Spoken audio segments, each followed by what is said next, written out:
How are you doing, sir? Happy Monday. Great to be with you. This is the launch of something beautiful, brother. Oh, yeah, and I'm way over caffeinated. There may be a problem. I was way too excited for this morning. It's wonderful to see you this morning. It is. This is very exciting. Everything's new. Yeah. We're launching the Bill and Jeff and Bill show. Yes. We're still learning the name. Still learning it. Yeah. George Brockler, normally at this hour, George is going to be making an announcement later this week as to what he's going to be doing, but left on great terms, of course. FCC rules. Yeah. You're going to learn all about why he's going to have to leave because of this, but George is still going to be very active in the community. Now, I'm hoping that George finally is going to join us and tell us that he is going to embrace his dream, and he's going to become a Taylor Swift roadie. He's going to leave everything. He's going to start traveling the country, and he's going to follow Taylor. I came in on Friday, and Bill here is wearing his Taylor Swift 1987 hat. Oh, yeah. You are a big Swiftie, man. Yeah, I'm learning all about this. Yeah. I'm learning that I probably should have gotten into some details about who my partner is. Yes, He's a big Taylor Swift fan. Yes, you should have done the biohistory. Yes, big snake guy. Yeah, all that stuff. It should have been good. Yeah, Taylor's great. It was wonderful. In fact, I saw her at Grammys last night. That was a nice little thing. The Grammys were right. She won 4. Yeah, right? Grammys were interesting, and she announced a new album. That was funny because that was the rumor. That was going around in the music world that Taylor's going to get up on stage and announce that she's going to be dropping a new album soon. And that was exactly what happened on stage, which was perfect. It was wonderful. Yeah, it was great. My co-host is a middle school girl. Yes, I am. I'm way too crazy about music. But there's actually real news and stuff. We probably should talk to the other guy that's going to be doing this. That's right. Introduce Blake to us. Yes. Good morning, Mr. Blake Olson. How are you? Hey, Billy and Jeff. Hey. Nice to meet you. Oh, so nice to have you as part of the show. I've known you for a while. I know. Both of you have known you for a while. I've known Jeff. Never met him officially, but excited to be here. And Billy, when you say you're hyped up on caffeine, that's pretty scary. I know. I know. In the spare time, Kelly's like, if I gave you a paintbrush, would you paint the walls? I'm like, I probably would. Probably would at this point. Yes, absolutely. Yeah. Well, but welcome, Jeff, excited for you and congratulations. Thanks.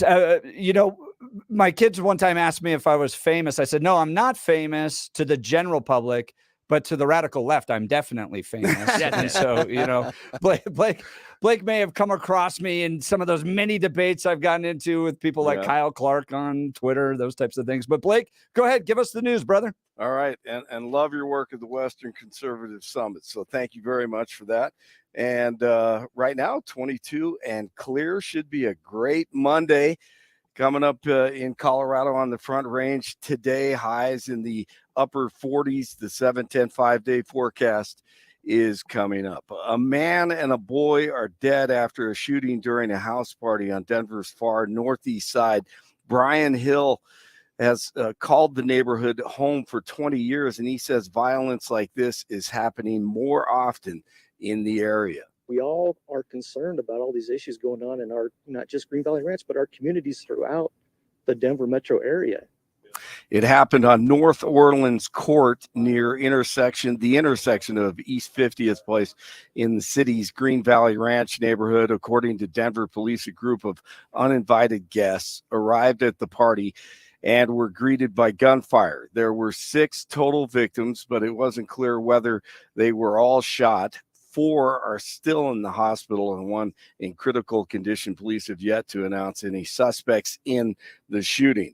The past weekend's snowstorm caused many flight delays and cancellations at DIA. The system brought several inches of snow to the Denver metro area and caused a total of 172 canceled flights at DIA as of Sunday night. An additional 889 flights were delayed. Remember to check with your airline for delays or cancellations before heading to the airport.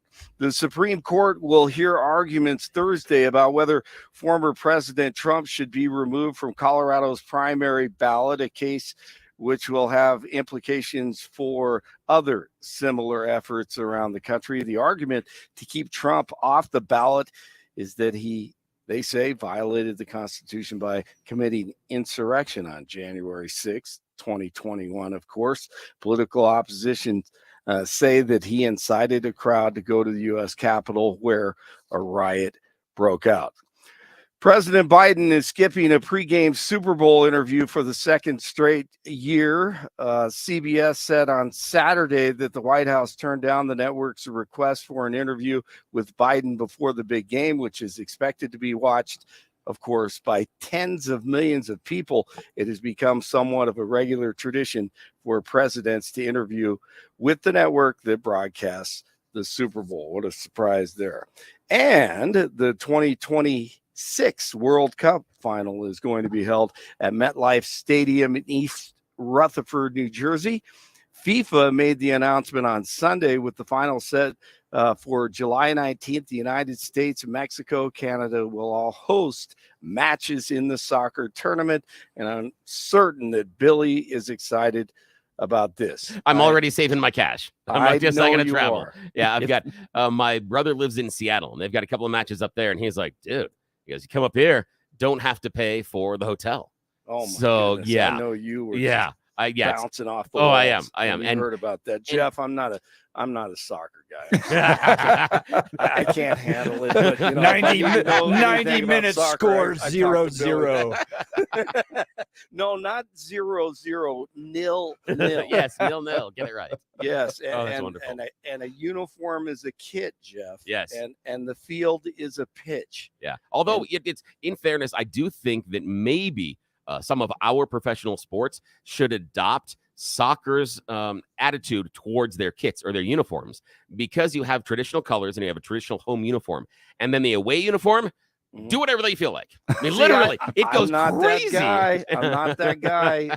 I mean, visiting uniforms always have to be white. Always. That's strange, because for me in soccer, oftentimes visiting uniforms with some clubs are home uniforms that they wear the home whites. Tottenham wears white, Real Madrid wears white. Classic teams that wear an all white kit, and that's their home uniform. So yeah, of course. Yeah, I know. With soccer, we do it different. Hey, by the way, really quick, did you see Kim Kardashian and her son announcing this? Yes. Yesterday on social media? Did. Yeah. You did. That was that was what's the word? Something. It wasn't thrilling. No, exactly. Yeah, you're kind of like, well, why? What is right? Just who? Jeff needs to check that out. Yeah. I have no idea what you're talking about. Kim Kardashian is pretty low on my list of checking in on. And the idea, and I love the idea that at some point, there's some sort of a meeting, or there's some sponsors and influencers behind her, and her team was like, you know what you should do, Kim? You're like, really? This is what we think is going to move the needle? Well. Exactly. I know. Now I'm assuming that is that Kanye West's son. Is that correct? Yeah, okay. That is. All right. See, at least Jeff, that's the most I know. I promise you. Yeah. I think so. But again, without casting aspersions to her morals and ethics, could be somebody else's. I mean, again. I love it. Well, that's a look at news. Blake Olson, News Talk 710. KNUS News. So we're going to have Blake at the top of every hour moving forward. It's going to be a great opportunity to be able to hear from him, get live news, and now we're going to go right into weather. Or maybe not.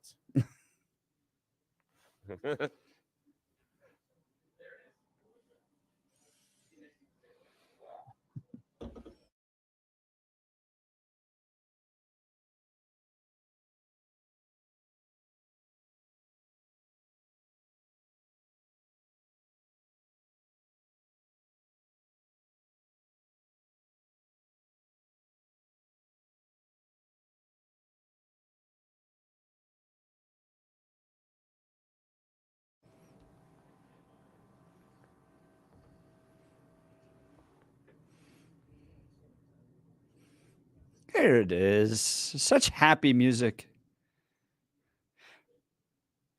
All right, we're going to jump right into the news and commentary of the day. If you have any response to who we're about to host, I want to hear from you. 303-696-1971, 303-696-1971 on the VIP line. With us is the editorial director for the Colorado Gazette, the Denver Gazette, Wayne Laugensen. Big editorial out over the weekend. Court ruling stays GOP suicide. Wayne, thanks so much for being on the program. Well, thank you for having me on, and congratulations on the new show, Jeff. I think that's great. I appreciate it, brother. We've known each other for a long time. You guys dove right into it, saying that the court ruling against the Republican Party that is seeking an effort to open up or close the primary, just keep it restricted entirely to Republicans, was a good thing for Republicans. Give us your argument, my friend. Well, I think that I do understand the sentiment of Republicans who would like full control of their primary and therefore their nominee for public office. I understand that. That way, it does get watered down when people who are not registered Republicans start helping to make that decision. However, that is the world we live in right now. Those are the rules that have been set. And for the Republican Party to successfully remove itself from that set of rules is very much to their disadvantage, because it's already very difficult, almost impossible for a Republican to win statewide office in Colorado as the demographics are today. When you go and you tell all unaffiliated that they can't vote in the Republican primary, and Democrats say they can vote in the Democrat primary, guess who they're going to vote for in the fall? They're going to vote for the party that allowed them to participate early on in the election cycle. So that's the basis of our position. So you say here, for Republicans, the passage of Proposition 108 was a much needed opportunity. For years leading to its passage, Democrat voter registration outpaced that of Republican registration. The scorecard today is 900,000 Republicans to 1 million Democrats to 2 million unaffiliated voters. The spread between registered Republicans and Democrats continues to grow. I guess my sentiment, my argument, my belief in this is that since we've done this, and this was, I believe, 2018, Wayne Laugensen, editorial director of the Gazette, it seems like things have just gotten worse for Republicans since unaffiliates have been allowed to vote in our primaries. Democrats have just kind of skyrocketed to total control in the state of Colorado. What say you? Well, that's true, and I don't think it, because of passage of this amendment. I think that it has to do with the fact that Republicans are not very good at sticking together and trying to pitch and sell a few key messages to the vast majority of Coloradans who are not Republican. They need to do a better job of that. The Democratic Party is simply better at politics, and generally speaking, even though their messaging is not, and their principles are not as sound as those on the Republican side, in my opinion. They are really good at the ground game of winning elections, and they don't have the kind of rift between the various factions of their party, the center to the far left, and all points between. They want to win. Now, Wayne, you're still there with us? I lost you there for a second. Is he still there? Did we lose Wayne? Oh, no.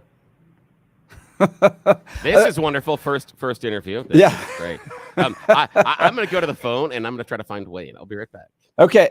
Here's the challenge I have with the argument that these guys have made in the Gazette editorial over the weekend is, well, we have all these unaffiliates in Colorado. We need to create a place for them to be able to participate in the Republican primary. And if we do this, they're going to hopefully lean towards us in the general election. So, as you look at the kind of schedule of things, we allow them to take place and play in the primary. They're allowed to vote. They get a ballot. They can choose who they want to vote.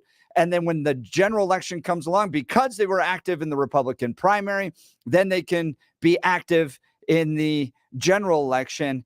And then we're going to see more balanced candidates win. And what we've actually seen in the state of Colorado, is Wayne back on with us? Okay. Yeah, yes. So Wayne, I think what we've seen happen in the state of Colorado is that Democrats may appeal to the moderates, but then they rule like crazy leftists And the state has just gotten worse and worse and worse. And I'm afraid that we're kind of on this trajectory of next, we're going to engage in jungle primaries, and we're going to go the way of California, and we're not going to see a Republican anywhere near leadership anytime soon. What say you, sir? Oh, I think you're right about that. That is a trajectory that's very real, and the Republicans need to fix it. But I don't think it has anything to do with the open primary.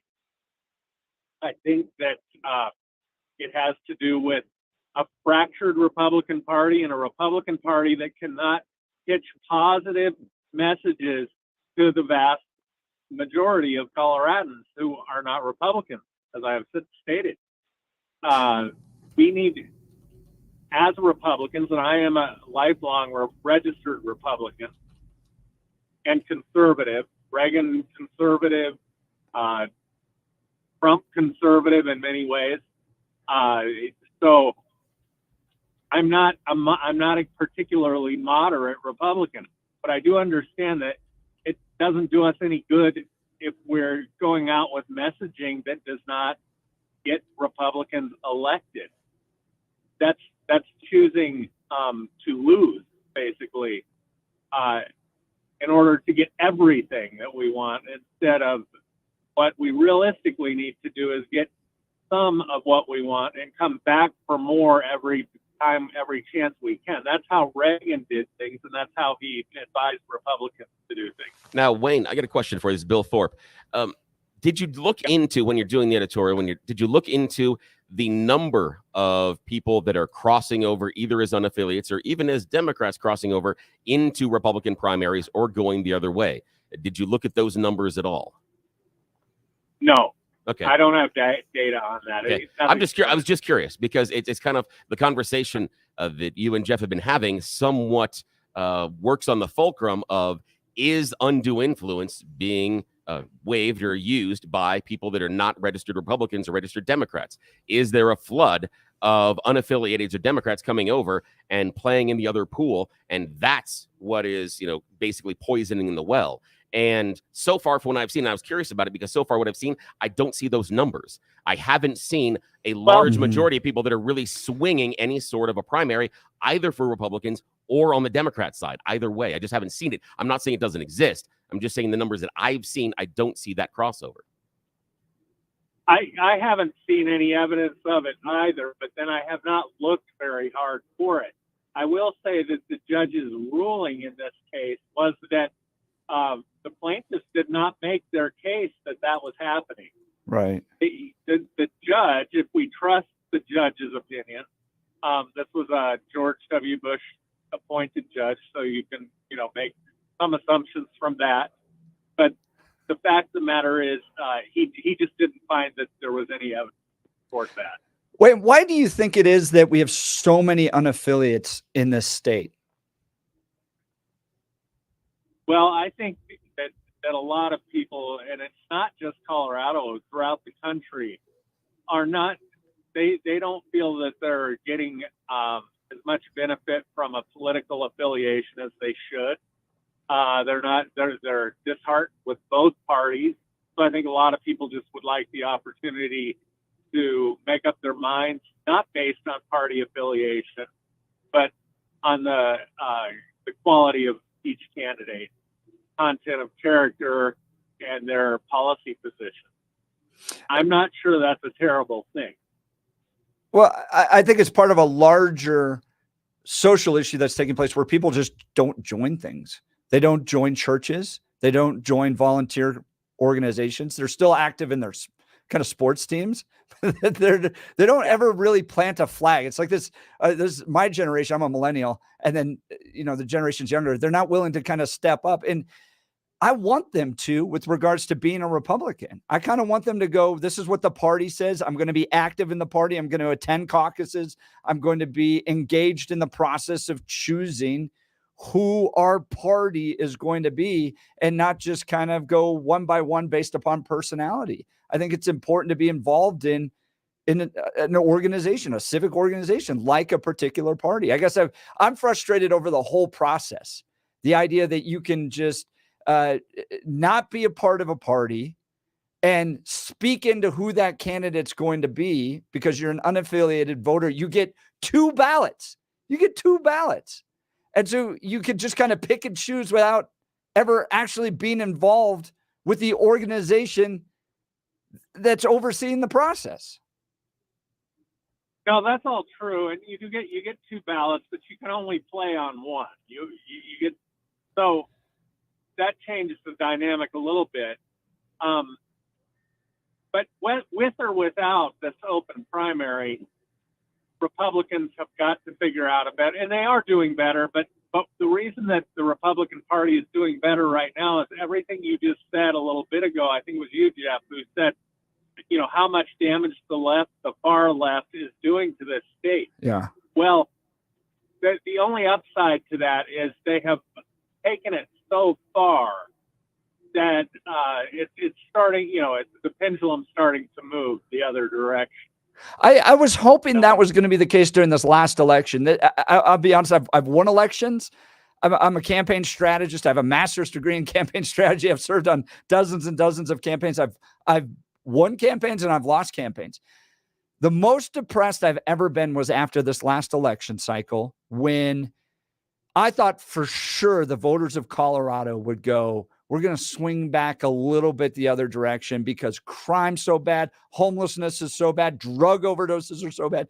And they not only put the same people in power, they gave them more power to the point of a supermajority. So the crazy left is in absolute control of this state. We're going to have a bill up for debate here soon where they're going to tax your goldfish.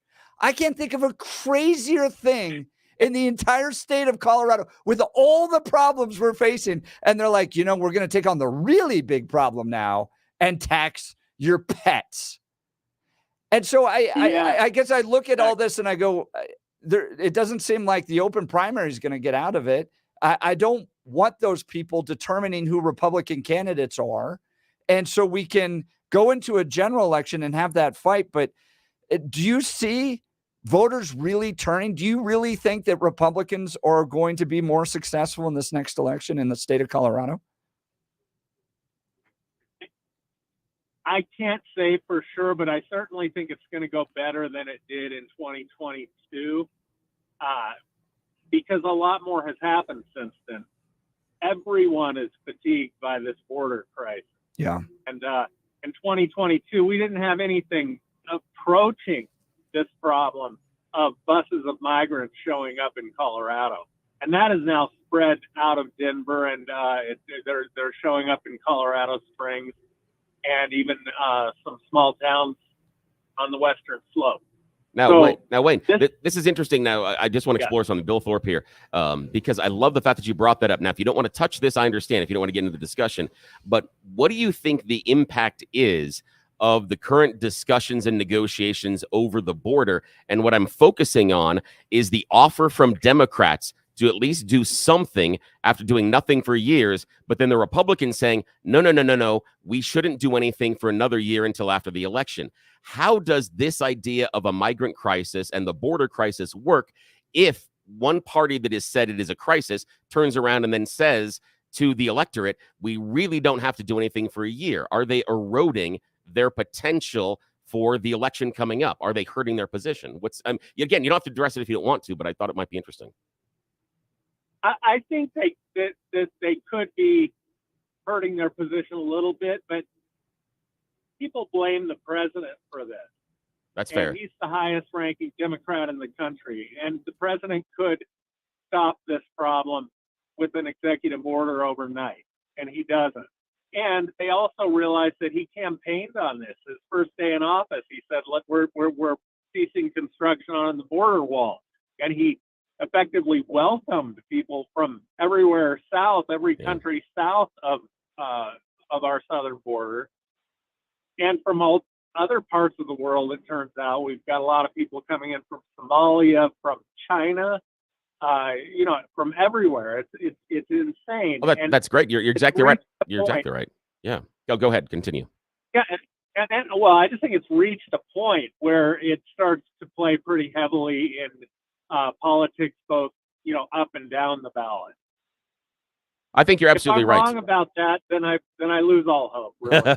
Yeah, I think you're right, and I think one of the major mistakes, and early on, and I couldn't believe the Biden administration would make this much of a boneheaded mistake, because the flashing lights were there, regardless of what party you're on, where Kamala Harris didn't go almost immediately and do a border visit. They put that off, and they put that off. Yep. They have refused to put any sort of a focus, or at least make it or address it in any way, shape, or form. They basically closed their eyes and covered their ears and gone, la, la, la, la, I don't see anything. And now we're in this mess. And it is a mess that is going across the country. And I appreciate, I hope you do too, that a lot of the cities that designated themselves as sanctuary cities are now feeling the impact of what that really means. What does it mean to the voters? What does it mean to the taxpayers? What does it mean to the budget? It was a very nice thing to say in a resolution, but the functionality of being a sanctuary city is really, really difficult, and it really stretches social services for people that deserve them here. I'm not saying that many of the migrants don't deserve the care, but I'm saying that the social services were set up for the residents first. Then we can deal with the other people. And I know it's not necessarily a popular opinion. No, but that's exactly right. It should be a popular opinion. I think it's becoming more of a popular opinion as people who need benefits are denied them and realize that, you know, people from another country who came here last week are being put up in a luxury hotel and given a credit card. I think that's starting to reach people. Now, is this because Joe Biden is incompetent? No, it's because he's a marionette of the far left, and the far left wants this. Even if they think it hurts them in the next election, they want it. They want chaos. They always want to create chaos so that they can resolve it with big government solutions that create a greater imbalance between the public sector of this society and the private sector, when the private sector is supposed to overwhelm the public services sector by a lot. Let's just put it that way.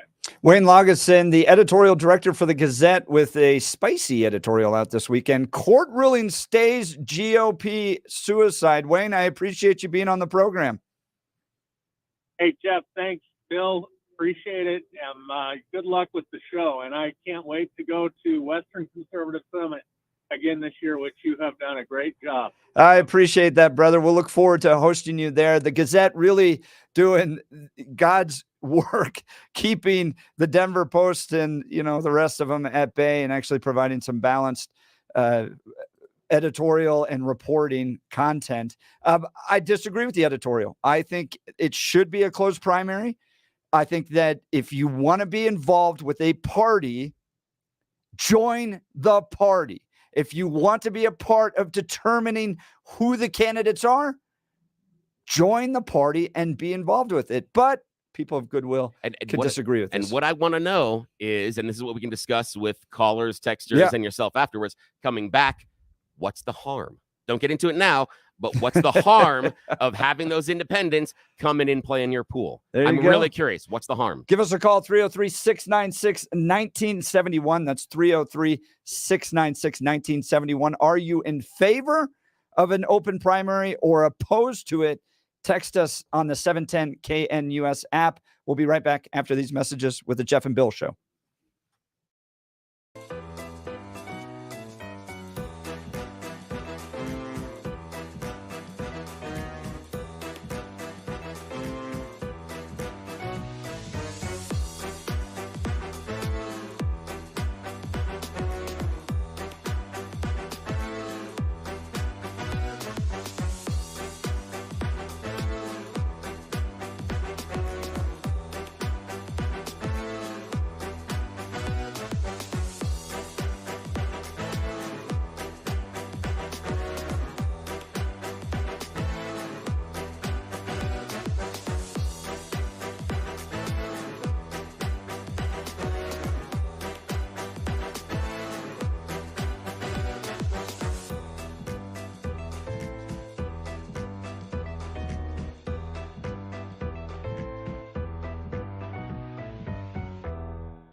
I think we're already going to kick it off with a little debate here, Bill. Yeah, Because so I thought can we're gonna ease into this. sense you and I disagree with this. Yes. So, I friends, thought we were going to start nicely, but no. This is great. friends, welcome to the Yeah. Jeff and Bill Show, welcome. 710 KNUS. So listen, Yeah. George Brockler normally occupies this time. He's got a big announcement coming out later this week. We'll probably have him on the show to discuss it. But Jeff and Bill Show, brand new. We're Yeah. taking it. And I'm Still has a new car smell. It's kind of nice. I'm a rock-ribbed social Rick Santorum conservative. That's who I learned from, spent time with him, and that's who I am. Bill, Yeah, this I great sit- independent voice. Yeah, I sit way out on my own island. I am not. I don't align with anybody really easily, and it goes back to, and I always tell people this, that in political science class in college, there was one time in which we had to take a test, and the teacher was just trying to take the temperature of the room. And she's getting an idea of, what type of students she has and what's going to go forward. And then she prints up the grid, and I'm off in a little point of my grid. Nobody's even close to me. And then she asked, and she all numbered everybody, and she asked what the number was. And I raised my hand. She goes, "You're going to be a lot of fun."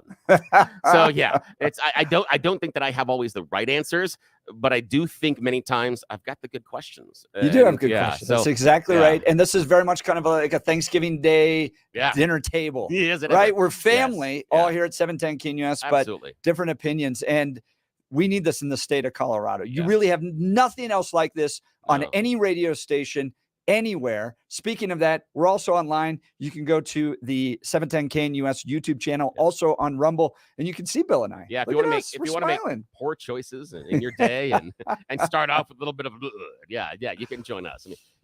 We want you to be part of the conversation too. So go to the 710 KNUS app to text in your thoughts there. And give us a call, 303-696-1971. We just had Wayne Laugensen on, editorial director of the Gazette, on an editorial they put out over the weekend saying that it was a good thing that the Republican Party lost their court challenge with regards to open primaries. I like Wayne. I'm a big fan of the Gazette because it is an alternative to the Denver Post. Drop your Denver Post subscription and go get a subscription to the Gazette. Amen. That's where you're going to get quality news. Luigi, the news director there, is a great friend of CCU and the Centennial Institute as well. But here's the debate, okay? I don't think, Bill, that you should be able to have a voice into an organization if it has a membership structure and you're not a member. I'll give you an example. Churches have memberships. Memberships of those churches determine the theology of the church. They determine the pastors that they're going to hire. They are invested. They've gone through the class. They've spent time. They have signed up. They've put their name on a list. I am part of this organization. What we've allowed in the state of Colorado is we've allowed people that have no connection whatsoever to the Republican Party, what we believe, the values, the principles that we hold, the types of candidates that we want to uplift. And we've said, come on in. And you can choose who we're going to have lead this entity, this organization. What say you? Yeah, see, for me, and I agree with you that it is absolutely appropriate if the Republicans or Democrats want to close and have only Republicans or Democrats vote. I don't argue that. The issue that I've got is I don't see the harm. And that's where I really sit in this conversation. I understand wanting to only have the party membership, but the issue is this is the system we have right now. And I keep hearing from Republicans that this is a detriment to them choosing good candidates. And I disagree. I don't think that this is a detriment to choosing good candidates. And I don't see an overwhelming number of independents or anybody else out there that are playing in the pool. And I love your analogy of the church. And I believe the church should be allowed to choose their leadership. However, if the church wants to grow the congregation, if the church wants to make sure those front doors are open and they welcome in people that are not only active in the church right now, but potentially people that can become active in the church, then maybe, just maybe, when you're choosing church leadership, you may want to ask a few people outside of that organization. You may want to see what their perception is. You may want to get their voice. You don't have to follow what they say, but you may want to listen to their voice, because if you're trying to communicate with them and you're trying to follow with them and you're trying to lead them down the path, you might want to know the challenges and the issues facing them before you tell them the direction you're going to go. Yeah, I feel like that's the role of a general election. I feel like you're going to send the candidate out. The candidate's going to go try to win them over, Yeah. right? Okay. And this is what I said about Heidi Ganahl too in the last gubernatorial campaign is I hope you swing by the Western Conservative Summit. And I've noticed this about a lot of Republicans. But between the primary and the general, I should only see you once. Yeah. Because the truth is, the independents and the Democrats that primarily live in like cities like Denver, and I notice this when I go downtown to a Rockies game, I'm like, they live in a totally different universe, man. Oh yeah, they do. Like I don't even have the same concerns they do, the same issues. Oh, I mean, you do have like crime, that type in of many thing. ways, in but many it ways, feels like we're on totally different planets. I think Colorado, in many ways, is 3 different planets. It is Yeah. the rural farming community, it is the urban metro area, and then it's the mountain community. And I think those are and they have different, very, very different concerns, very, very different lifestyles, very different challenges. And I think that's part of what makes it so difficult for certain parties and certain messages to win across the state. Now, I love your idea about the idea that general election is where we talk to, the regular people. I like that. But the question I have is, do you think you have a better chance with your church connecting with those people you want to bring in the doors that aren't members right now? Do you have a better chance connecting with them if you talk to a few of them beforehand and understand the concerns? Or do you have a better chance connecting with them after you make your decisions about the conversation and then go out and talk to them? Where do you think the most fruit, the most hay is to be made? How would you connect with them best? What would you do? I mean, that's the argument that the editorials Yeah. makes in the Gazette is that, well, now we get 2 bites at the apple. You're going to go out there and you're going to appeal to them in a primary, and now you're going to appeal to them in a general as well. But I still go back to that idea of if you're going to be part of an organization, you should join the organization. You should be invested in it. And I'm like an outlier in my generation. I get that because my generation doesn't join anything. Yeah. Churches, and civic communities, nothing. The only thing that they join are like sports teams. My generation did too, and I think I have a theory behind that. Yeah, go. It's the Columbia Music House. I think that's the problem. Because, as kids, you got the advertisement, and for a penny, you're able to join the Columbia Music House, and you got like 7 albums for free. And then forever, they started sending you stuff, and they were ripping you off. And I think that's our first experience with joining the club, and then you get screwed. And now you're like, no, I'm not doing it anymore. I might be wrong. But the idea of when you appeal to that larger, broad audience in the general election, I think that Wayne's editorial has some good to it and has a good point.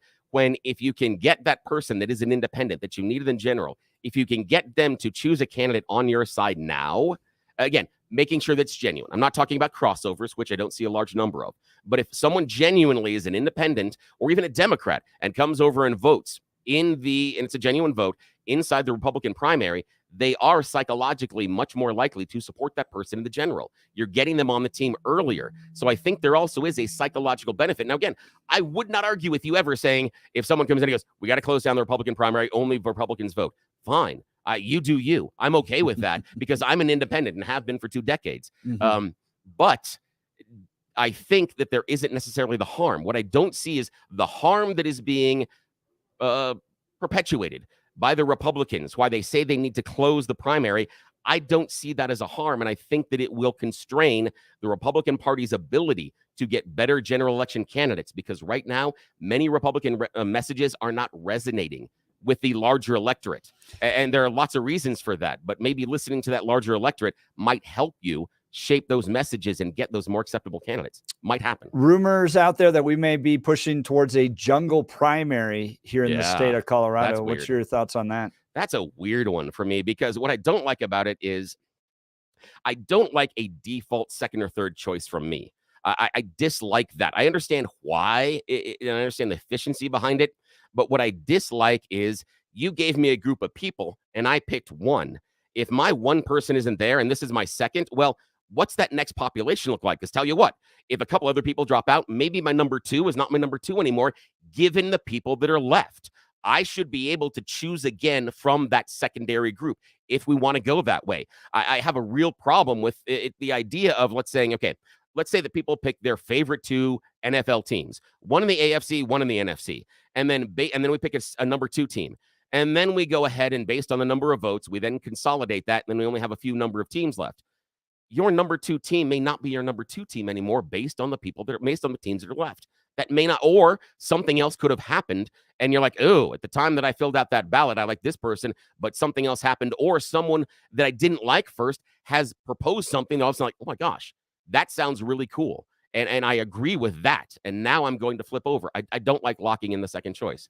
I think constrains the voter too much, and I disagree with it. Colorado seems on this pathway to these bizarre little election schemes like California has done, and the result is Republicans continue to lose control and the ability to influence. And while you may have Democrats that say, hey, I'm a moderate, I appeal to the independents, they get in and run just the most crazy bills and run the state into the ground. Here's one good comment. Unaffiliated voters split 60-40 in favor of Democrats. This is why Dems are okay with unaffiliated voters voting in the primaries and Republicans are not. It would be interesting to see if it was the other way around, if unaffiliates broke 80% towards Republicans, if Democrats would be all that happy about an open primary. No, Democrats would be passing a law. it wouldn't be a court case. They'd be passing a law tomorrow. It wouldn't just be a law. It would be a constitutional amendment. And that's what it'd have to be. It would be, because that's how they function. 9716 with the text. It's just stupid to let non-party members choose your candidate. That's a little bit more on my side. Actually, texter, call in. Let me know, because that's the question that I have, is why? What's the harm? Tell me why it's stupid. What is the stupid choice that can be made when you're choosing a candidate that you want to win in the general, when you're allowing people that are unaffiliated help you choose them? What is the harm? Are you going to end up with someone that is more or less amenable to the general electorate? I'm just curious where you're coming from. That I'd love to hear from you. 303-696-1971, 303-696-1971 is the call-in line. Text on the 710 KNUS app. This is the Jeff and Bill Show on 710 KNUS. When we come back, you choose the news. We'll be right back after these messages.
All right, Bill.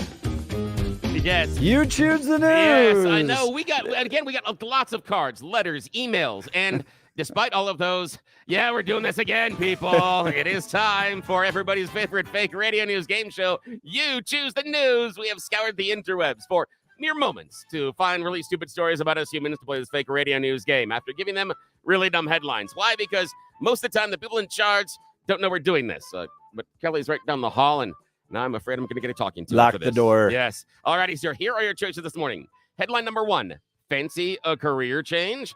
Headline number 2, a body part that isn't useless.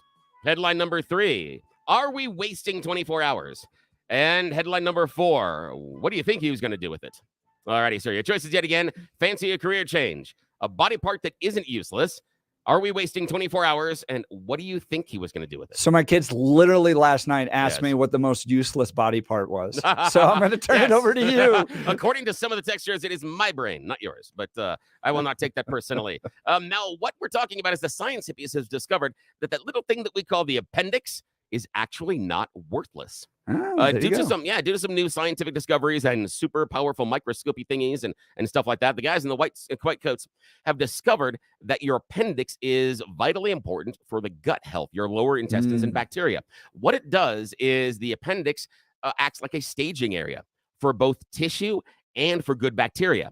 That when you get something down in your lower intestine that, let's just say, might make it awkward in public because of noises or things coming out below the equator. That actually, that's what they do. They rush out and they take care of everything for you. So they're superstars for, not embarrassing you in public. So, yeah. So it actually does have a use. There's That's what it does. intelligent design. Yes. There you It's go. amazing. All righty, sir. Second choice. Fancy a career change. Are we wasting 24 hours? Or what do you think he was going to do with it?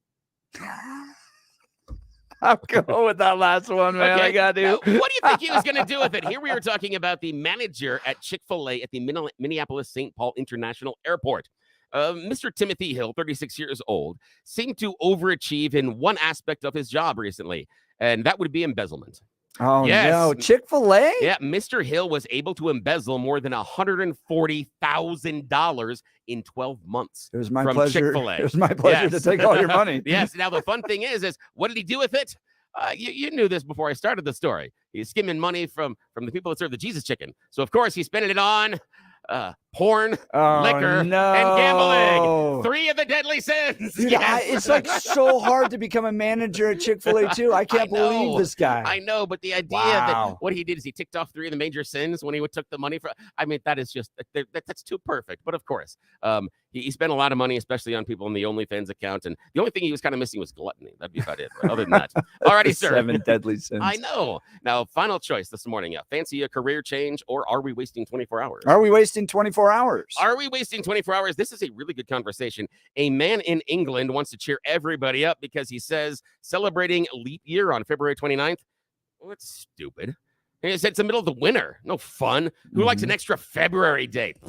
He says what we should be doing is moving that thing into the Yes. summer. Yes. He wants us to move it to June 31st. Now, again, this would only be in England, so they would get the the freebie before we did. But he says an extra day in the middle of summer is much more advantageous than an extra day in the middle of winter. So why don't we do it? And even for the kids, when you're younger, imagine summer vacation, just one more day longer. There's a little joy there. So he's got an idea. He says it really doesn't matter in the calendar if we go ahead and move it. It's just kind of a formality. So I kind of like it. However, the one problem we have is all of those people. People born. Yes, on February 29th. However, I think you and we can solve this. Okay. The day no longer exists, so they no longer have a birthday. Congratulations, you are immortal. You're immortal. And they're Think about kind of it. used to that. The president of CCU, Yes. Eric Hogue, is a Leap Day baby. And he See? always kind of says, I'm like 8 years old or whatever it is. Yes. They're actual. So they're used to it. They Make are. that man the president. That's Yes. brilliant. I know he's not from America, Yeah, but that is my exactly what we goodness, need to that do. type of thinking Yes. is great. My son's birthday is June 21st, which is the summer solstice. Oh, that's nice. Best day of the year. Yes. And not only is it Longest the day. longest day, Yep. sunshine, it's my son's birthday. So Oh, that's it's always fantastic. fun. Although he is going to regret that when he gets over the age of 21, because then it's the shortest night. So, it's much more light on the bad choices he will make later on in life. But that is it, sir. That is You Choose the News. And as always, yes, Jeff is our Tyler, proud winner, and I'm just a giant loser. But we are proudly sponsored today by ChatGPT Doctors. Yes, WebMD works so well for you. Now you get to take it to the next level with ChatGPT Doctor. Yes, why listen to an expert with knowledge and things like experience when a machine can do it just as well for you? Congratulations, you have cancer. Alrighty, back to you, sir. Friends, we heard from you. Make sure if George has got to go, that you choose the news, and we're going to keep it around. So, friends, you're listening to the Jeff and Bill Show on 710 KNUS. We've got a whole lot coming up, including breaking news down at the state capitol in the 8 o'clock hour. Representative Ron Weinberg will be joining us. Taylor Rhodes with Rocky Mountain Gun Owners in the 9 o'clock hour. So stick around. We'll be right back after these messages.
Good Monday morning from the Mile High City. Jeff Hunt here.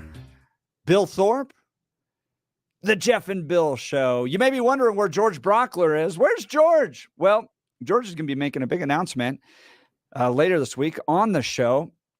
He's still going to be involved in the community. He left on great terms, and then they scrounged up the rest of us and Frankenstein this together, and here we have the Jeff and Bill Show. But I've heard a rumor that he's going to be announcing his one-man stage show. There you go. And he's going to go on tour. And, well, on Friday, we threw it out to the audience. We had some great responses. You know, Joe Biden's ice cream scoop boy, those types of things. What is George going to be doing? Well, we're going to find that out later this week. Jeff Bill Show is all about conservative independence discussing issues. So you're going to get news. You're going to get great news from Blake Olson. You're going to get weather, and you're going to get great conversation. Phone line 303-696-1971 or text in on the 710 KNUS. All right. At the top of every hour, Blake Olson, the great news guy, is going to be providing us news and updates. So let's turn it over to Blake. All right, Jeff, how you doing? Great first hour. Enjoyed it. Thank you, brother. We had Wayne Laugensen from the Gazette on discussing whether or not it's good for the GOP primary to be open. So if you missed any of that, you can always go to the podcast and listen to that. But it was a little heated debate between Billy and I on that. Excellent. That's what we expect. And we learned once again that Billy is off the grid. No shocker there. 21 and clear in Denver, expecting highs in the upper 40s today. Be sure to call ahead before flying out to DIA this morning. Several incoming and departing planes are either delayed or canceled. The website flightaware.com has been showing the numbers increasing slowly overnight. It's small in comparison to Sunday morning when air traffic control issued a ground stop due to heavy fog. Some passengers had to wait up to 2 hours. The Supreme Court will hear arguments Thursday about whether former President Trump should be removed from Colorado's primary ballot in case a case which will have implications for other similar efforts around the country. Mayor Mike Johnston has vetoed an ordinance passed by the Denver City Council banning sweeps of homeless camps in freezing weather. In a letter to the council, he said the legislation would restrict the city's ability to do this life-saving work 4 months of the year. Council President Jamie Torres said she was disappointed but not surprised at the mayor's decision.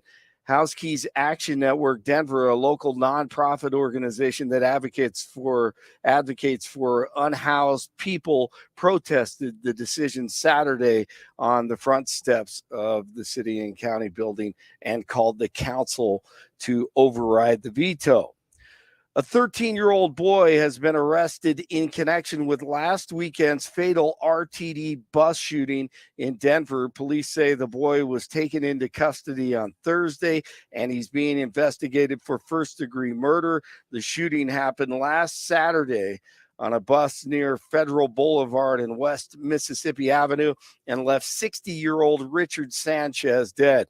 Authorities say a dispute about the victim's leg blocking the aisle on the bus led up to the shooting. Wow.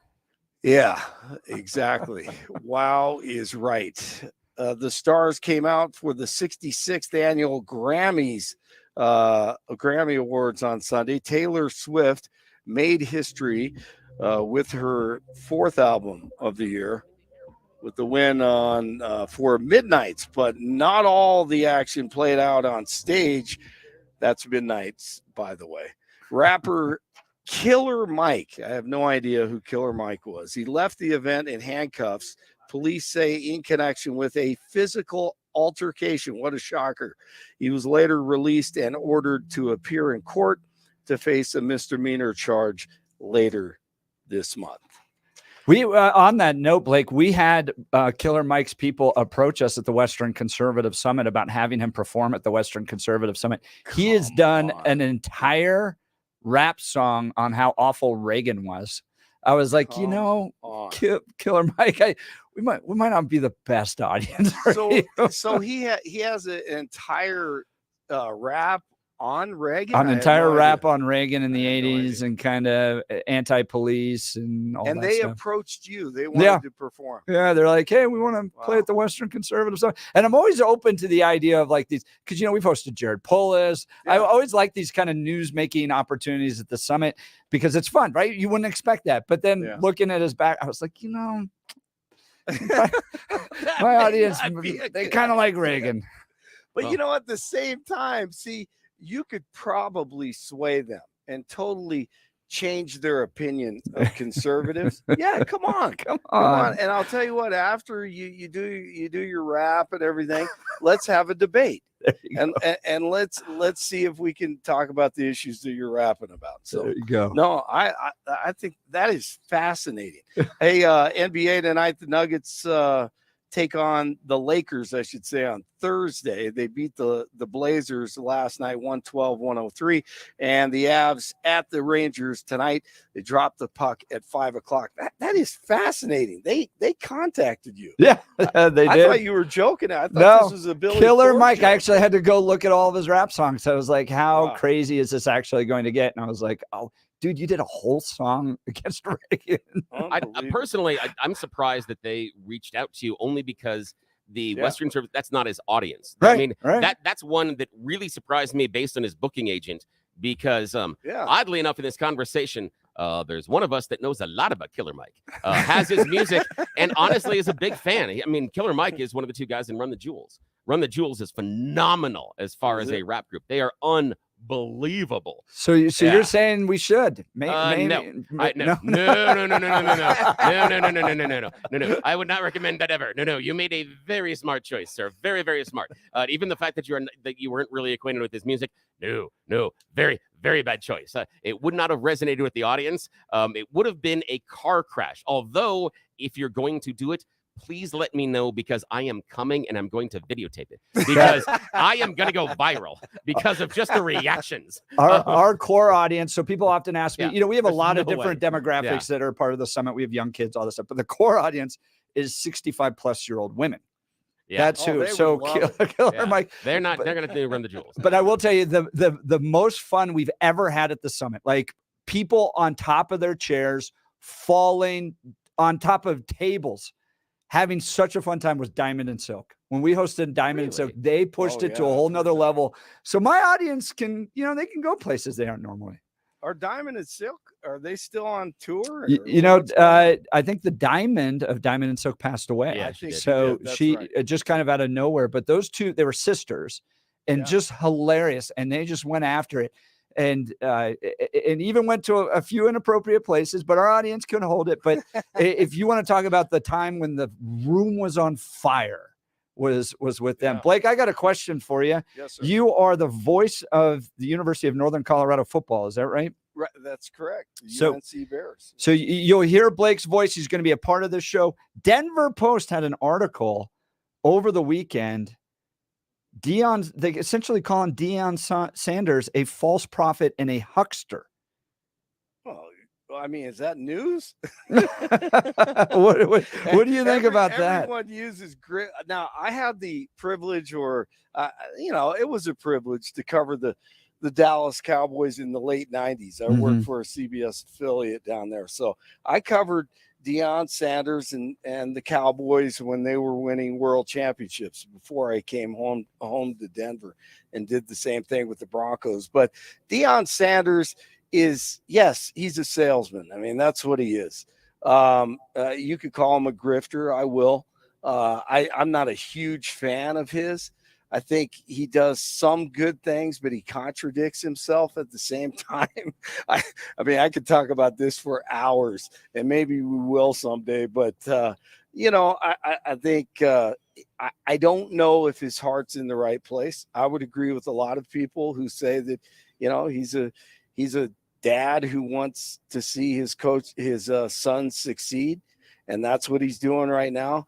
And if he not survives, but if he stays in Colorado for 2 more years or 1 more year, 1 more season, because both of his sons have 1 more year of eligibility. If he stays, I will be shocked. Really? You think he was one and done, huh? Well, I mean, this will be his 2nd season.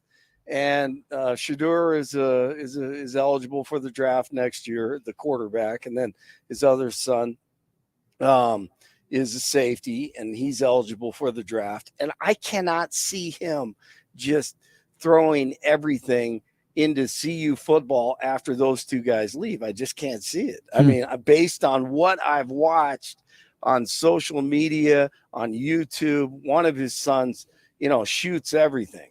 I mean, you would not believe what you see. If you want to learn everything about CU football, it's called Well Off Media, and you'll see everything that you probably don't want to see.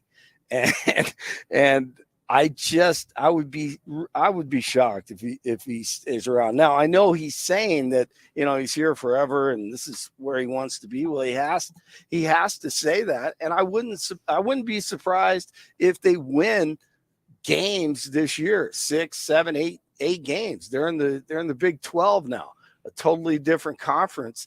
And the Big 12 is losing Texas and Oklahoma. So Colorado actually has a chance. I mean, they've bought and paid for all their players, and this roster is stacked. So there's no reason why they shouldn't be successful based on what he's talked about the last year. So, I mean, it's fascinating to watch. I'm not a big fan, but I do believe he's a grifter. You don't see a crossover with Bill McCartney in that era, huh? not really. Coach Mack, I mean, a genuine believer, and not that Dion isn't. I'm not saying that he isn't, but Coach Mack, I have hundreds of stories from players on him and just everything that he meant to the character and integrity of his program. So no, not a lot of crossover there. Now, I mean, they respect one another, and I know Coach Mack was, has had conversations with Coach Prime, if you will, but a totally different culture, environment. To me, college football is kind of ruined. You sell out for wins, and this is what you get if you want a winning college football team. Unfortunately, if you're the University of Colorado, sometimes you have to do that. Now, a lot of people don't care. I mean, if we win football games, that's all that matters. Who cares about everything else? So I just there's a lot of things that he has said that are contradictory. And I didn't really like how he treated the Blake, players that he inherited. Got a question for you. I like the idea about, the idea of creating good men. And that's one of the things that Dion does traffic in. The idea of what McCartney was talking about shaping men and getting them ready for life. It is one of the things that he talks about.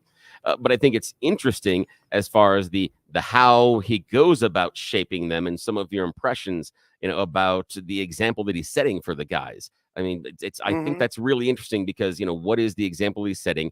And the other one is because you do a lot of play-by-play and you've got some really interesting, like minutia knowledge of football. I got a question for you.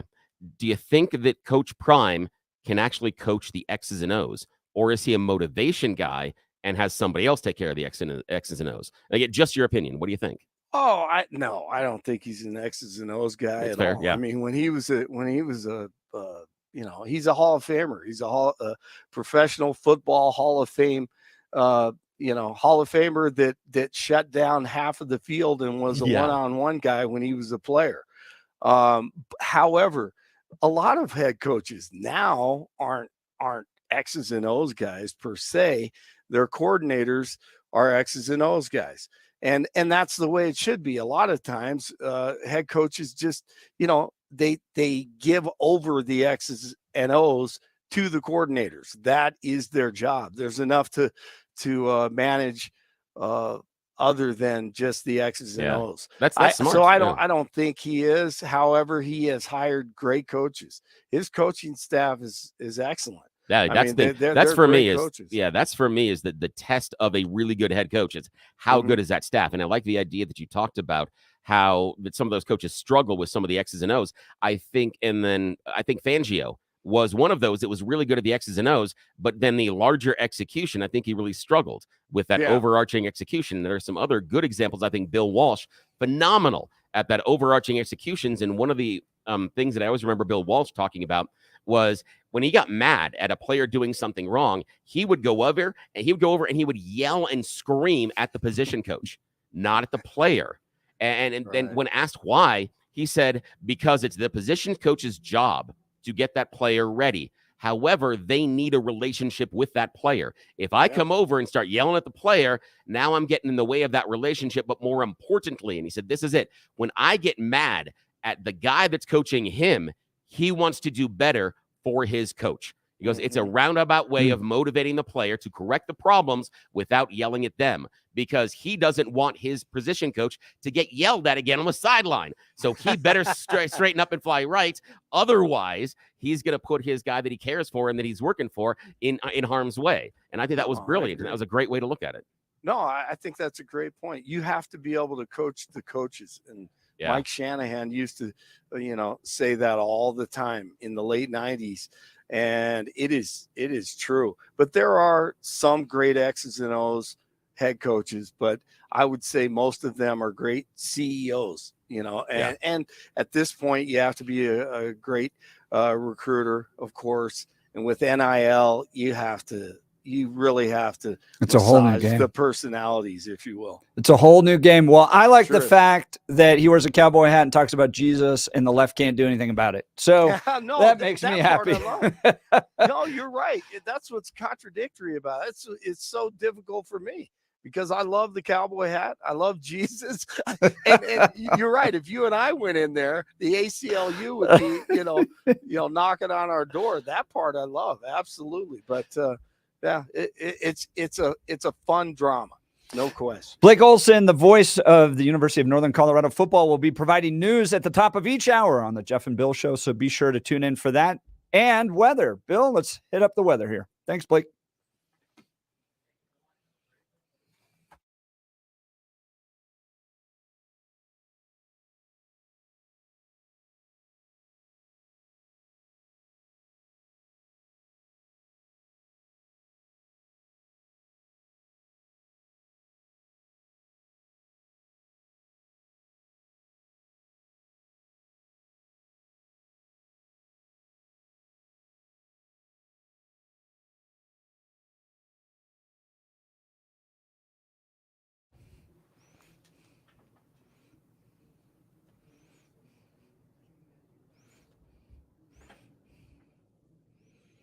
Did you get stuck in the snow this weekend? Yeah.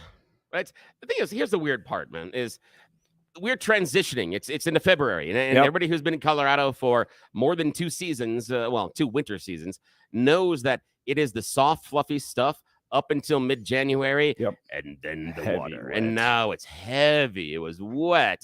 The one thing I did, though, is smartly enough, when my beautiful bride and I were buying a house, where we're walking up, and I went, huh? She goes, what? The driveway faces south. And she goes, what do you mean? I'm like, you have not shoveled enough snow. I go, my lovely bride, you have not been out there, and you don't understand the power of the sun. So it was nice. I actually, this was bad. I ignored all the snow on Saturday. I'm like, I'm not doing it. And I'm like, oh, we'll see what happens. So middle of the day yesterday, I figured, okay, now I'll go out enough of the melt and cleaned it off. It wasn't too bad, although we do help out people across the street. And they have a north-facing driveway. So I went over there and helped clean out a couple of snow over there, because if I did not go over there and help them clean off the snow, they would have a covered driveway until maybe March. Right. So yeah, you know how that is. It's the easiest way to tell who's moved from California. Yes. They buy northern-facing driveways. Yes, exactly. Like, you have no idea. It's like, oh, you sweet summer child. That is fantastic. How about you? How was the snow? We spent 7 hours driving in it because we had 2 kids in basketball and 1 kid in theater. So it was a very busy day. But big news in the Hunt household this week. Our daughter passed her permit test online, so she'll be getting her permit. Condolences, thoughts and prayers. So all of that. She actually got us. She got us those stickers that you sit on the back of the car that says student driver, but below it says student driver screaming parent. That's good. I want one of those just because. It seems like a great idea to say, sometimes I'm a jerk driving. I might as well just put it on the back. It's a student. They're just learning. They're learning. That. Yeah, I love that idea. So a few things that have really changed with kids these days. Most kids are not racing to get their driver's license in the same way that we did when we were 16 years old. A lot of them delay it. I've even seen statistics on this that it's somewhere in the only 40% of 16-year-olds are actually getting their license the day they turn 16. Totally different, because when I turned 16, we were out the door to the mall to spend time with our friends, that type of thing. Part of this is the web and the phones and how that's all changed. But Bill, what did you do when you first got your license? I went to the mall. I went and picked up my friends, and we went to the mall. 'Cause, Which you know, mall? actually, at that time, it was Southwest Plaza. It was Oh, there way. you And see, go. I lived near downtown, but my friends were west, and so we went and ransacked the Southwest Plaza Mall. Because that's what the cool kids did back then.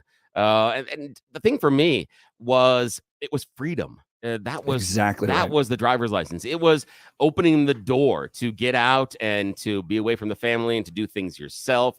And my parents promptly said, "Wow, look at this! We now have a built-in taxi cab service." Yep. My younger brother is 9 years younger than I was, so I became his taxi cab Billy service. Uber. It was, but I was happy to do it though. It's he and I have a great relationship and always have, and so I was happy to cart him around. In fact, I told you last week that when I was in middle school, before I could drive, I would actually take my skateboard and skateboard a couple of miles when we had half days down to his preschool, pick him up, and then we would go and see movies, it was so much fun. And also allowed me during the speech I made at his wedding to remind everybody that, yes, Brian had seen both the Care Bears movie and the Rainbow Bart movie on opening day. That's the kind of good older brother. Yes, yeah, we did that one. So we did see the Transformers movie, so it wasn't always those things. But that's what I did. What'd you do when you got the? I went to Taco Bell.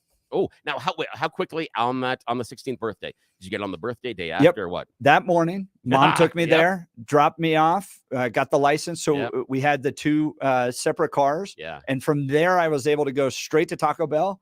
Yep. First time ever, right? Like Yeah. freedom. Yes. And I drove my parents gave me Yeah, what a do you have? 1982 Nissan Datsun Ooh. pickup truck, Oh, stick shift. wow. So you want to talk about distracted driving, Yeah. okay? And this Yeah, was back when I smoked cigarettes. So Yeah. you had you had the window roll Underage? down. You were underage? I'm Mhm. like, oh, look at this. We've already Mhm. found a sin this morning. Oh yeah, Now I'm brother, sorry. brother. Okay. There's a whole story Okay, of there. We'll now- get some now, calls on, in. on a side note, okay. Now everybody that was in the betting pool as to which one of us was going to divulge the first sin, it's now Jeff.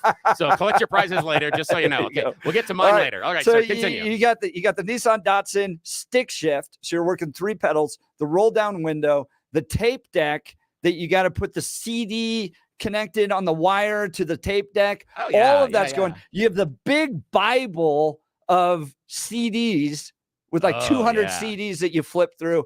And now we're afraid of distracted drivers Yes. today because they're on their phones. I know, and there's a point where there was a talent there. There was a talent There in was. multitasking of making sure you kept your eyes on the road. And however, I do get the distracted driving with our phones because it's more interactive. Yeah. Where when we were driving, it was a matter of, okay, in my peripheral vision, I can see the color of the CD, and I'm going to pull that out of the sleeve, and then I can see in my peripheral vision where the slot is, and I'm going to stab at it until it comes in there. And also, the one thing's, okay, on a side note, because you'll learn, I'm not linear, I'm tangential. One of the things that is weird with modern cars, they're removing the knobs. And we're going to touch screens and other buttons. Yep. Stop it, because knobs are what I can touch when I'm supposed to be watching the road.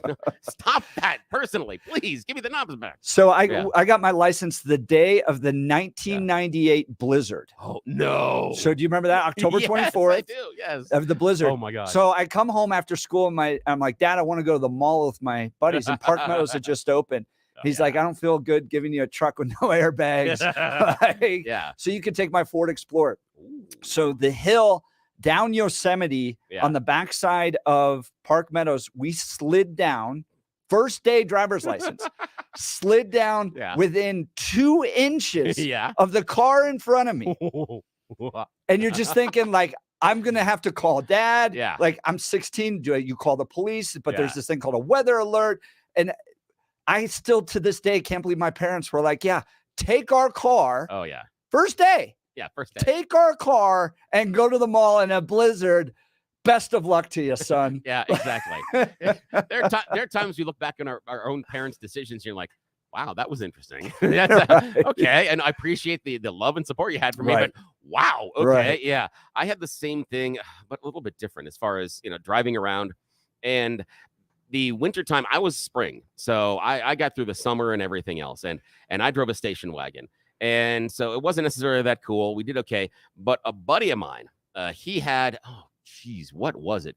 It's before there was the Geo Metro. It was whatever was before that. It was the tiny car. The engine literally only had 3 cylinders. I don't remember And what one-wheel it is. drive, Yes, right? it was ridiculous. And it was this tiny little red car.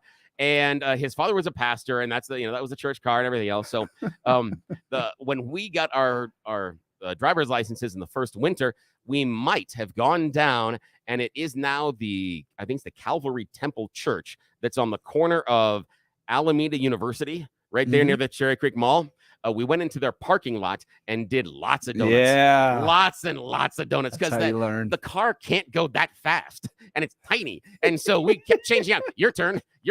And after a while, it was a competition to see who could get the most spins. Yeah. And he won. He had 7. That's how you learn as a kid. I don't want to give anyone bad advice, but when you grew up in Colorado, you need to learn to be able to turn out of spins. Yeah. Because if you're going to drive on I-70, go skiing, all that stuff, it makes us better drivers. But that's kind of how you learn as a kid. It is. And it was that open.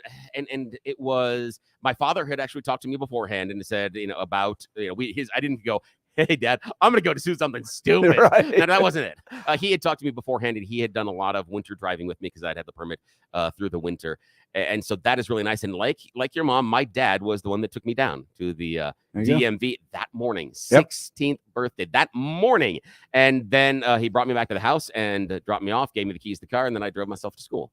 So is what happened that morning. All right. So we want to hear from you as to what you did the very first time you got your driver's license. Where's the first place you went? Your car? And what car did you drive? Car? That's right. Yeah, because I like your Datsun. I drove a Volvo station wagon.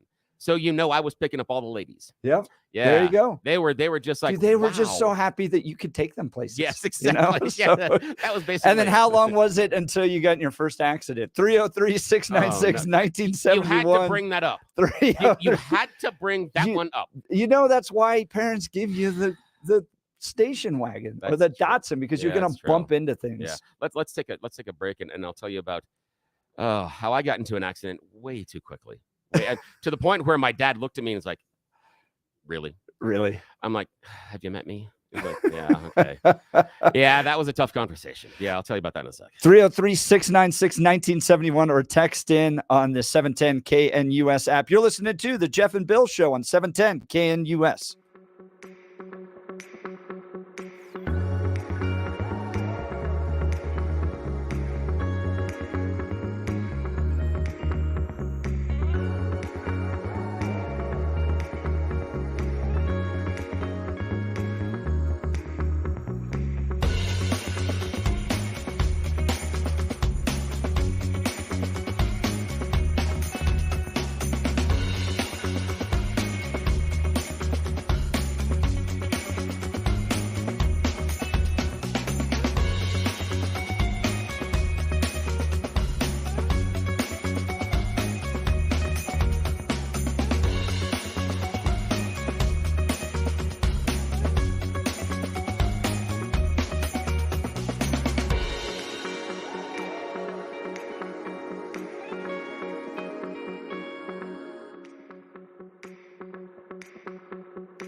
Welcome back to the Jeff and Bill Show this beautiful Monday, February 5th, 7:33 a.m. Weather looks pretty good this week. Monday, high 50, Tuesday, 54, Wednesday, 55, Thursday, Friday, we finally get into the snow and rain showers, 45 and 44, and then Saturday and Sunday, snow as well. So enjoy it while you can, because that moisture is going to continue to come to Colorado, which is great for us in the rural parts of the state. We need that water. All right, we asked you for your text messages and phone calls, 303-696-1971. What did you do when you first got your license? My daughter is going to be turning 16 in about a year. She's getting her permit. And and it's just different with kids these days. They're not as motivated to go to the mall, to go and kind of hang out with their friends. Everything's kind of social media oriented. They don't even call their friends anymore, which is bizarre because we don't give our kids phones. They don't have social media access. Really? Interesting. Okay. Once they turn 16, they will. But we kind of limit. They can play games and stuff like that. But we have a house line. And I'm like, to my daughter, I'm like, you're welcome. You're welcome to call your friends. Yeah. It's UMA. So it's not like a plugged in, it's a VoIP. Okay. Online, but they have a house. I'm like, you can call your friends. I remember calling my friends and for like hours, especially middle school and high school, you'd spend 2-3 hours just on the phone with your friends. Oh yeah. Doing your homework. Yep. Sometimes not even talking. You were just kind of close. That's all gone in this generation. Yeah, it really is. Now they do FaceTime and do things like that, which is somewhat similar. But the thing that I really find difficult is you don't have that cold call experience where you got to talk to your friends' parents. That's the one, because there's a social skill that is like, yes, Mr. Johnson. Yes, I'm having a good one. Can I please speak with Scott? Yep. I mean, that's you have that, and there's that formality about dealing with adults, and I think that's lost on some of the kids because you don't have to those forced silly conversations, and the entire time in the back of your mind, you're like, please get the phone, Scott. Please get the phone. Yeah, because you don't want to have this long, protracted conversation, with the other people's parents. But you also, at times, you'd get to know the parents. And I also think it was a way for the parents to check in on the kids because as well as I do, there's a parental radar that you sort of develop based on your own experiences. And I'm guarantee you've had interactions with some of your kids' friends, and you're like, that's the one I gotta watch. And often that was me in my own peer group, but it was that Bill idea. Thorpe guy. Oh yeah, it was. Watch out for him. There were some things. So I think it's difficult for those. Yeah, for the kids. And you also had to call the house of the girl you liked. So and you just prayed that it wasn't the dad that picked up. Mom was okay. Mom was okay. Ooh. Because she knew kind of what her daughter was going through, all that stuff, but you knew you're going to get grilled by your dad. So it is interesting. Did you ever have an interesting experience when you were going through your permit with your parents? Like We were Yeah. driving and with my mom, and she literally flipped out because we were too close. We were driving down Oh, University. wow. Really? Yeah. Right. And you Yeah. get too close. Just, kind of the screaming no. parent thing.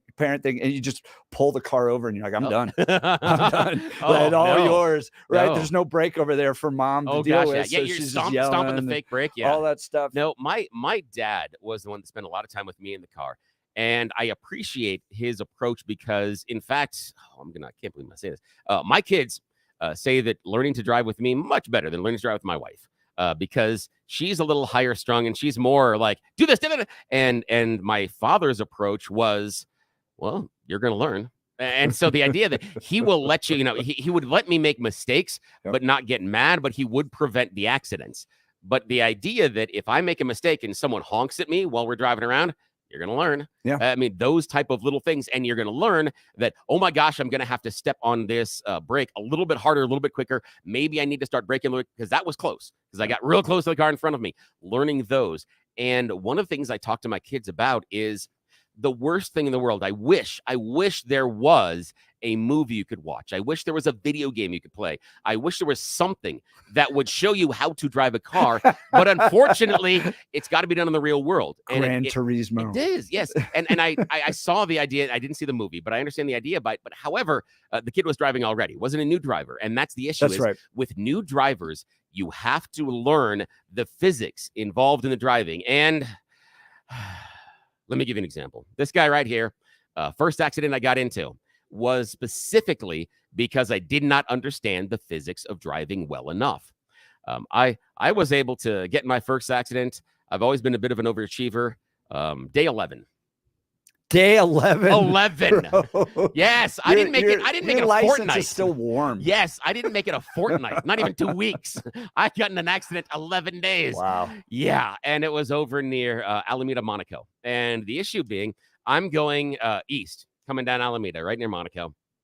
And light turns. There's a car that is coming through the intersection, and I can still hear the naivete in my voice as it comes out of my pie hole and says, I think I can make it.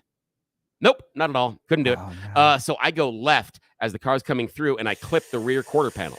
And it is specifically Did it because spin the car? No. No. Wasn't going that fast because I was Okay. at a stop going from left. So it was just Okay. it was just a bonk. Oh, I'm an idiot. And so I did tear up the rear quarter panel, bent the front quarter panel on the Volvo, but that's okay. Everybody was safe. And part of it was distracted driving. I had 5 of my friends in the car. And if I was alone, would I have made that same choice to go through? Maybe not. Maybe I would have had enough time to judge that maybe I don't know how fast these cars are going. And that's what I tell my kids, that the biggest danger is learning to judge how fast the other automobiles around you are going, because you really don't understand how quickly they can cover that speed, especially that left turn. And I've told them, when you're starting out, if you have a question, don't, because I had a question, didn't listen to it, and kaboom. And so that's it. That's the problem. But yeah, I did 11 days, and I remember sitting there. I was nervous. I'm waiting for my dad to come home, and I come out. Man. Oh, and he stopped. And he goes, "You're kidding?" I'm like, no. And he goes, "Really? 11? Really?" I'm like, yeah. He goes, "Great." He goes, "Let's go see the car."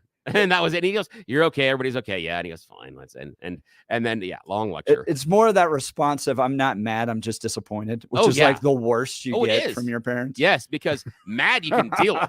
Mad, you're like, I get it. Disappointed is like, oh, I suck. That's a whole different thing. That feeling. We got a text in 7706. My 16-year-old daughter was actually mad at me for buying her a used car, claiming I wasn't listening to her when she said she didn't need a car. I told her mom's taxi service was closing down. After a year, she finally admitted she was wrong. I wonder if that's too. I wonder if they're just so used to being kind of Ubered around. Yeah. Because I've noticed this too, that the bus stops, like that whole thing of like walking, getting on a bus, those are gone. Everybody drops their kids off. Yeah. Our kids go to a charter school, which don't even have buses. So mom or dad's got to sit there and pick them up. So I wonder if this next generation of kids are just so used to being picked up by parents. Yeah. That and it's going to be even worse. And I'll tell you why, because I have experience with people that are in the education world, and the ways that parents deal with responsibilities and things their kids need to do is very strange. Here's the example. picking your kid up after school. I know a person that works in a school where parents will routinely call their kids out 5, 10, or 15 minutes early at the end of the day so that they don't have to sit in the line picking them up. So because it is more convenient for me, the parent, I'm going to take my kid away from the learning. And I'm sitting there looking at that going, what value do you think you are teaching your child about the time they are spending in that school? Are you teaching them that their time in that school should be focused and it's valuable and you need to be doing it? Or, well, when it's convenient, we're there. But if it's inconvenient, we don't really have to be there all the time. So maybe we don't have to. So, I think there's an entire generational shift because my parents just let us go. So when it came to high school, I found a neighborhood kid that could drive me. So I paid him. And then I had to wait for him to finish whatever he was doing at the end of the day to drive me back. And then we didn't even have cell phones. So do you remember this? If you had to get a hold of your parents and you had no cell phone and you had no money, you did the crazy collect call, name drop, right? Yep. Mama ready to be picked up.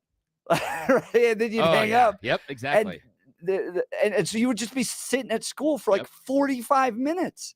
Oh, all the time. And you were just like, all the time, every day. Oh, all the time. And I feel, my parents were involved in our education, but the idea that my dad was going to back to school night and pick me up in carpool line and all that stuff, those were just totally different days. Oh yeah, they were completely different days. And I see it elsewhere in the elementary school near our house.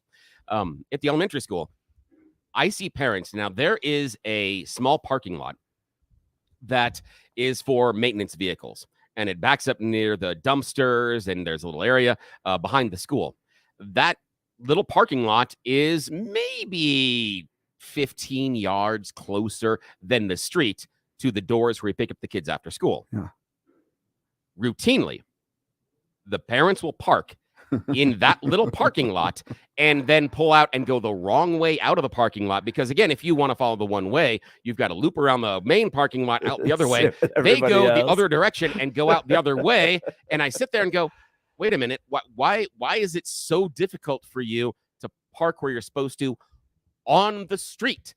And so I'm just looking at the idea that the parents making that choice to park there because I don't have to walk as far. Again, the idea that my convenience trumps all the rules, I got an issue there. And I think that's where we're kind of bending how these kids are seeing and perceiving the world at times, because many times my convenience is more important. That's what mom and dad have shown me over and over again. Their behavior is bent towards their convenience, not to what should actually happen. We're ruining the kids. Just let them walk home in the rain and cold. Yeah, we turned out just fine. Alexa, we have most of our toes still. Alexa recommends Master Drive. That's actually what our kids are doing. Oh, that's Master Drive is top notch. They are top. I think I had to do that that is great, Alexa. Yeah, in a course when I got a speeding ticket when I was younger. So how long was it till you got in your first accident? How long was it till you got in your first ticket? What'd you do the first time you got your license? Let's take a break, and when we get back, I want to hear about your first accident. Yep. On the text messages. My parents don't even know about it, so this will be breaking news for them. Oh my gosh. Okay, I got to hear this. And give us a call. The phone number 696-1971, 696-1971, or text in on the 710 KNUS app. You're listening to the Jeff and Bill Show, 710 KNUS.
Jeff Hunt here with the Jeff and Bill Show. You may be wondering, where's George Brockler? Well, George has got an announcement coming out later this week. And so due to FCC rules, in light of that, he's going to be taking a step back from the show, but he's still going to be involved in the community. So you're going to see George around. We'll be hopefully hosting him when he makes that announcement later this week. All right, we're talking what happened the very first day you got your license. My daughter just passed her permit test this week, and we are now beginning that journey of driving around the neighborhood and getting ready to send another Hunt out there into the world to hopefully drive safely around there. And if you're like me, you probably are. Your first year driving was a disaster. I definitely got in an accident my very first year. It was a minor one. My friend and I were racing to McDonald's, taking two different routes, because that's what you do when you're 16. You're absolutely, right. Absolutely. My route's faster than your route. And my best friend at the time, it was the son of a Denver Bronco, and he was driving his car and I was driving mine. And I'm looking over onto the side to see if I'm beating him and not paying attention to the car in front of me. And I slid right into the back of a car. Small little fender bender, nothing major. And I was just in tears. I mean, shocked, like my parents are going to kill me. I just got my license, all this stuff. This was within the first year. The lady was nice enough to and trusted me, which I look back on this as amazing. She's like, we don't have to get the police involved. We don't have to get insurance involved. Wow. I'll take it to the dealer. We'll see how much it costs, and you can just pay me cash. Wow. So my parents to this day never knew this happened. They will now. Hey, nice. But I ended up paying her cash. We would meet and I had to do it. I'm 16 years old. They're installment payments. Oh, yeah, they are. I don't have $500-600 just lying around. I love the fact that as a teenager, you figured out not only the finances in order to pay this, kept it quiet, and worked out payments. I mean, again, one lump sum from you to the to the person you hit. That's fine, but you did payments. I mean, again, did payments. sir, I salute you. That is fantastic. That's next level. I was a master at keeping things from my parents. So if my kids are listening, I hope they don't learn that. But that was my kind of first experience. And so now we're going into that. And my daughter's the oldest of 4. So I've got 3 boys after this. My whole life's going to change, Billy. It's what I'm looking forward to. All right, Jacqueline, Sydney, Nebraska. You were learning to drive before the rest of us, huh? Well, I was 9 years old, and I grew up on the Western Slope outside of Montrose. And, I have 3 sisters. Dad had 4 daughters. We all did farm work. We had to drive everything on the farm. And I started driving the tractor while Dad and Mom would put the hay on the wagon. But we drove that. I drove everything on the farm, and you had to drive everything on the farm before you even thought of getting a license. So when I was a senior in high school, the neighbors had an old 39 Chevy panel wagon, delivery wagon, and it was pink. It was pink. And so I said, Dad, it would be safe. Sure it was. It was an iron horse, I'm telling you. So I bought that for $100. First thing we did was it was summer, we went to the drive-in, and I had 21 kids in my graduating class from first grade to graduation. We had everybody in that thing. We went to the drive-in, the whole damn class, and I'm telling you what, we had a blast. And I had that car for a long time, all through high school until the end of high school, and then I traded it off on a little black Corvair because I was going to Denver to go to college, Loretta Heights. And so I thought, it'd be a little bit more appropriate, but it was hilarious. I'm telling you, my dad and mother thought, well, she'll be safe in that thing. Now, and Jacqueline, I was. Now, Jacqueline, you have beaten my record. I got to let you know. So I drove a Volvo station wagon, 1984 model, and you beat my record. The 21 kids going to the drive-in. It was a short jaunt from the high school to where we had soccer practice. And my record was 17 kids in the station wagon to get to soccer practice. But you beat me. You beat me with 21. I'm impressed. We had one kid who died as a freshman, or we'd have had 22. He died of leukemia. But I'll tell you what, I didn't get my driver's license, till I was 18 when I was getting ready to go off to college. And my kids, I have a daughter and a son, and neither one of them got their license till they were 18. They drove all the way up. Dad told me, he says, do you want to go get your license? I said, well, yeah, I guess we better. So we had a 1957 GMC fleet side pickup truck. And I said, Dad, can I take the truck? He said, sure. So we drove around Montrose for about an hour. And then we went to the driver's license down to the sheriff's department, where you went. It was downstairs in the courthouse. I took the test. They took me around the block, and there you go. But it was easy then. It was easy then. It's not that way now. And my kids didn't want to. They drove, and we taught them how to drive when they wanted to learn. But we drove everything on that farm. Now, Jacqueline, why do you think your kids waited? Because Jeff's kids, kind of may wait. Mine waited a little bit. A lot of kids are waiting. What was the reason your kids waited? Well, I don't know. The thing is, what I told the kids, and this is kind of what Dad told us girls, he said, A's and B's get you keys. So you do good in school, and then you get a car. But the kids had to earn their car. They had to earn their car. And I think that's a difference. When you got to earn something, you have a lot more respect for it when you get it. I honestly believe that's true. Amen. I don't think it's good to go buy a kid a brand new car or help a kid get a fancy car. They should have a job. For one thing, they don't need a car to run around with their friends. We didn't. But we did enjoy going to the drive-in. And, I don't know if that drive-in is still there in Montrose, but it's been there since the 40s or 50s. But that was our treat. I mean, and a lot of kids in high school back then didn't get a driver's license. Jacqueline, we're up against a commercial break. Thank you so much for the call. I love those stories. Times have definitely changed. Times have definitely changed. But that dynamic between kids and parents are still there. You're listening to the Jeff and Bill Show. We'll be right back after these messages. Rep. Weinberg, breaking news at the Capitol. Stick around.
Good Monday morning to you. February 5th, 8 a.m. This is the Jeff and Bill Show. Leading us at the top of the hour with news is Blake Olson. Jeff, how you doing? We're doing great, man. We're having a ton of fun. What'd Man, you do when you great show. what'd you do when you first got your driver's license, man? Oh my! You know what? I can't even remember. I think we went to A&W on Main Street. There you go. I think I bought a 1950 Ford truck for $75, and I think the registration was more than the actual truck. But I am teaching driving as well. I'm doing the same thing you are. I've got a 16-year-old boy. He's in no hurry to get his driver's license, thank God. But I'm going through it as well. It's so stressful. It is. one of the It's worst an things. interesting time of life, but it is fun to watch your kids take on more responsibility, right? Yep. No doubt. And to kind of grow as that person. And so as you're kind of on that journey with them, we've already had some tears, right? My daughter's a sensitive spirit, so she couldn't figure out how to turn off the brights. She was driving towards somebody, couldn't figure out how to turn off the brights. They're flashing their brights at her, and then the panic builds, and Dad, I don't know what to do. I don't know what to do. And then could they not see? Did I do something wrong? All that stuff. But you're walking them through it, so it's not a bad process. That's the one question I'll never forget on that driver's test is what happens when people shine their brights on you, what you're supposed to do. You know what you're supposed to do, right? Swerve into their lane. That's what my 16-year-old said. No, you're actually supposed, and I'll never forget this. You're supposed to stare at the outside line, the solid outside line. Yeah, right. And don't flash your brights back. But now these new cars, all the lights look like they're bright. Oh my goodness, bro! Just me? You're gonna get me going on a rant on this. Let's go. The fact we're gonna regulate your pet goldfish, yet you can stick two suns onto the front of your car and drive straight at me with them, and we're just going to allow you to do that? Right. Oh my gosh. I just started noticing that about maybe 2 years ago. I'm like, what is going on? Does everyone have their brights on? Right. So, you have to put your sunblock on. All right, here's the news. It's 22 and mostly sunny in Denver, expecting highs in the upper 40s today. The 7-10 5-day forecast is coming up. Our top story, the Senate Majority Leader says a bipartisan border deal will be brought to the floor this week. The bill comes with a price tag of roughly $118 billion, and it provides aid to Israel and Ukraine, as well as other foreign policy priorities. They say roughly $20 billion would be earmarked to securing the border. At least 112 people are dead in the wildfires that are raging in Chile. The country's National Disaster Response Service said there were over 160 active fires burning throughout the country. This past weekend, snowstorm caused many flight delays and cancellations at DIA. The system brought several inches of snow to the Denver metro and caused a total of 172 canceled flights at DIA as of Sunday night. An additional 889 flights were delayed. Remember to check your airline for delays or cancellations before heading to the airport. A man and a boy are dead after a shooting during a house party on Denver's far northeast side.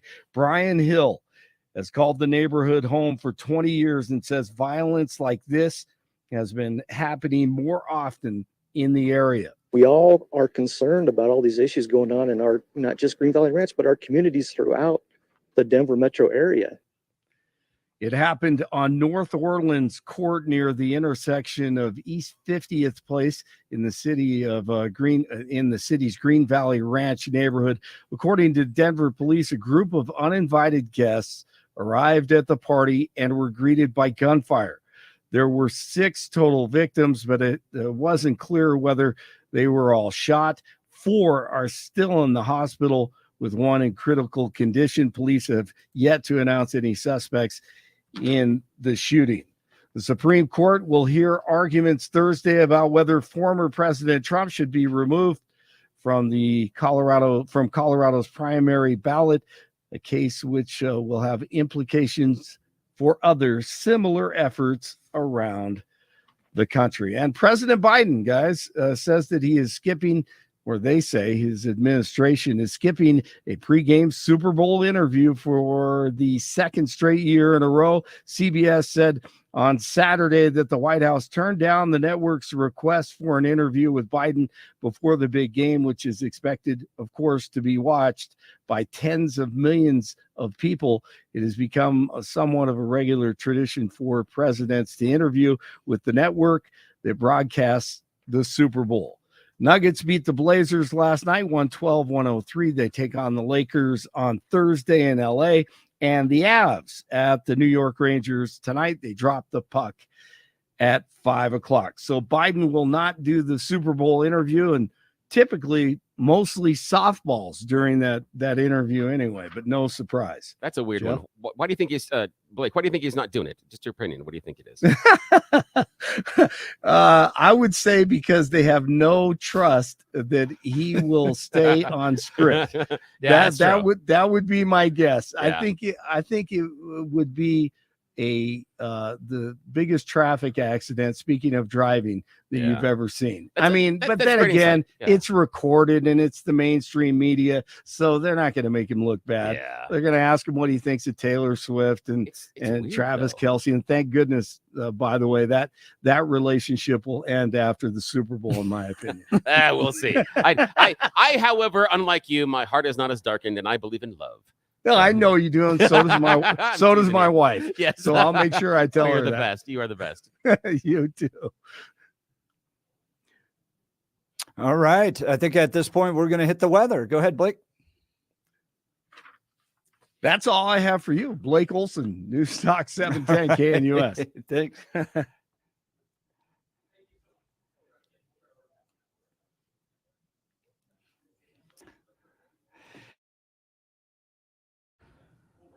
Okay.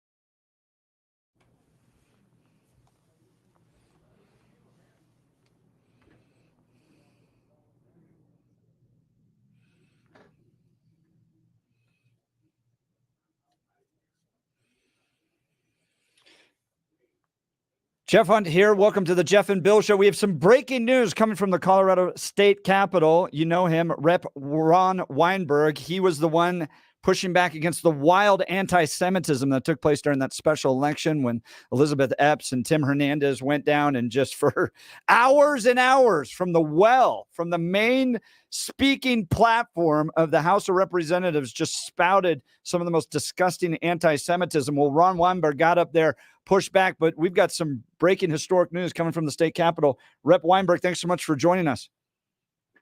Absolutely, Jeff. Always fun to be on here, man. So give us the news. What's happening today down there? Well, what we thought we knew, it just pivoted as well. The news is that we're bringing in, I've been discussing with the Israeli consulate for a couple months here to make a stop in Colorado for some of the victims of hostages taken October 7th. So the families of 6 hosts this morning to the state capitol. I'm having a breakfast in the foyer, and they're actually supposed to be honored on the Senate and the House floor. And I just got a phone call, and they are no longer honoring the families on the House floor. It will only be on the Senate. Wow. So breaking news, you broke up there a little bit. Families from the hostages taken during the October 7th Hamas attack upon Israel are going to be at the state capitol today. The House was going to honor them, have decided not to. Is that what I'm hearing, Rep. Weinberg? Yeah. I just got a phone call roughly 10 minutes before your show, and I was told that the decision has been made this morning that they will not be honored on the floor of the House of Representatives. It will only be on the Senate. Did they give a reason why? They think that the members on the Democratic side will create a scene and cause an embarrassment for the families that are coming. The Democrat members of the House of Representatives in Colorado cannot control themselves and will embarrass Jewish families of hostages taken. Is that what I'm hearing, Rep. Weinberg? Yes, not only hostages that are taken, but their children that were murdered, that they know. Two of these families have children that was taken from them that were killed, and they've confirmed that. Friends, when I say we have lost statesmanship in this state and in this nation, this is the type of baloney that I'm talking. I'm going to get really worked up about this. They can't sit there and control themselves, even if they disagree. These leaders of our state of Colorado cannot even just sit there to allow victims of radical Islamist attacks that took place on October 7th to be honored by our capital. Is that what I'm hearing, Rep. Weinberg? I'm beyond filled with frustration as I'm driving in. I've been told that they're going to gavel in late for the House because they'll let me have the opportunity to honor them in the Senate. So yeah, that's exactly what you're hearing is right. So I'm glad the Senate will at least this is an embarrassment. Honor them. How many family members are joining us? And these are families from Israel, right? Yes, they flew in yesterday afternoon. They're only here till tomorrow morning. It's they're not here long. They made a special stop. Because I have good ties to Israel, I've been talking to the consulate for months now, trying to convince them to come to the Colorado House. Let me meet you and shower you with love and compassion, and they made a special stop into Denver specifically for that reason. And now it's what do you hope to achieve with this? With hosting these family members down at the state capitol, how do you think things will change as a result of this? Their story, when people get to look into their eyes and hear what they have to say about what they went through, rather than hearing it from CNN or Fox, when they feel the emotion coming from these people, that's the accomplishment. People need to understand what happened from the people that it happened to, not from a news cycle. It changes opinions fairly quickly, in my opinion, when you actually see and hear it from. Now, Representative Weinberg, I want to go through this again because, in all honesty, my head hurts a little bit. Am I hearing this right? Is our audience hearing this correctly? That the Democrats have decided in the House, or they're pushing, or it's been decided, not the Democrats, but it's been decided that the Democrats cannot conduct themselves in a manner of decorum that would be respectful to victims of a terrorist attack on one of our greatest allies. They do not have that adulting in their toolbox, so we can't bring something forward and we can't have them in the floor of the House, and we can't bring a resolution and show support and compassion and empathy for them, because some of the people that we have chosen to enact our laws inside of our state can't act like reasonable adults. Is that what I'm hearing? Because that's what seems to come in my head, and it doesn't make any sense. But is that really what's happening right now? Couldn't have said it better myself. Oh, and good Lord. They've decided to do this 20 minutes before I get into the building with a speech that was ready to honor them on the House floor. Oh, I'm sorry. Just between you, me, listener, I'm livid. This is ridiculous. And part of it being this, okay, we know, Representative, that there are times in which you have resolutions that are just feel-good resolutions. There's no real any law or anything behind them. You're just expressing a wish. You're saying we all feel this way. I have a hard time fathoming how any individual who was alive in this country on September 11th can't find it in their heart and their soul to show the compassion and empathy to victims of a terrorist attack on one of our allies. The largest terrorist attack and the largest death of Jewish citizens since the Holocaust. And we can't find time in our House to say thank you and to hear them. The Democrat, I'm sorry. I want to punch somebody in the throat. This is silly. I've been dealing with this for months. Oh my Lord. You know, every single time. And again, we're catering to people who are holding hostage the House floor, which is 1%, rather than listening to the Democrats and unanimous Republicans Yeah. in the Senate and the House of Representatives, who are literally trying to just be respectful. And as you said, it was to be a statesman. That's what I learned when I first came in. I might not agree with certain things, but by God, shut your mouth and have decorum. People are going to have different opinions and different ideas, and the least you can do is let it happen and be respectful. Yeah. But 1%, it seems, is going to be leading the way of hatred.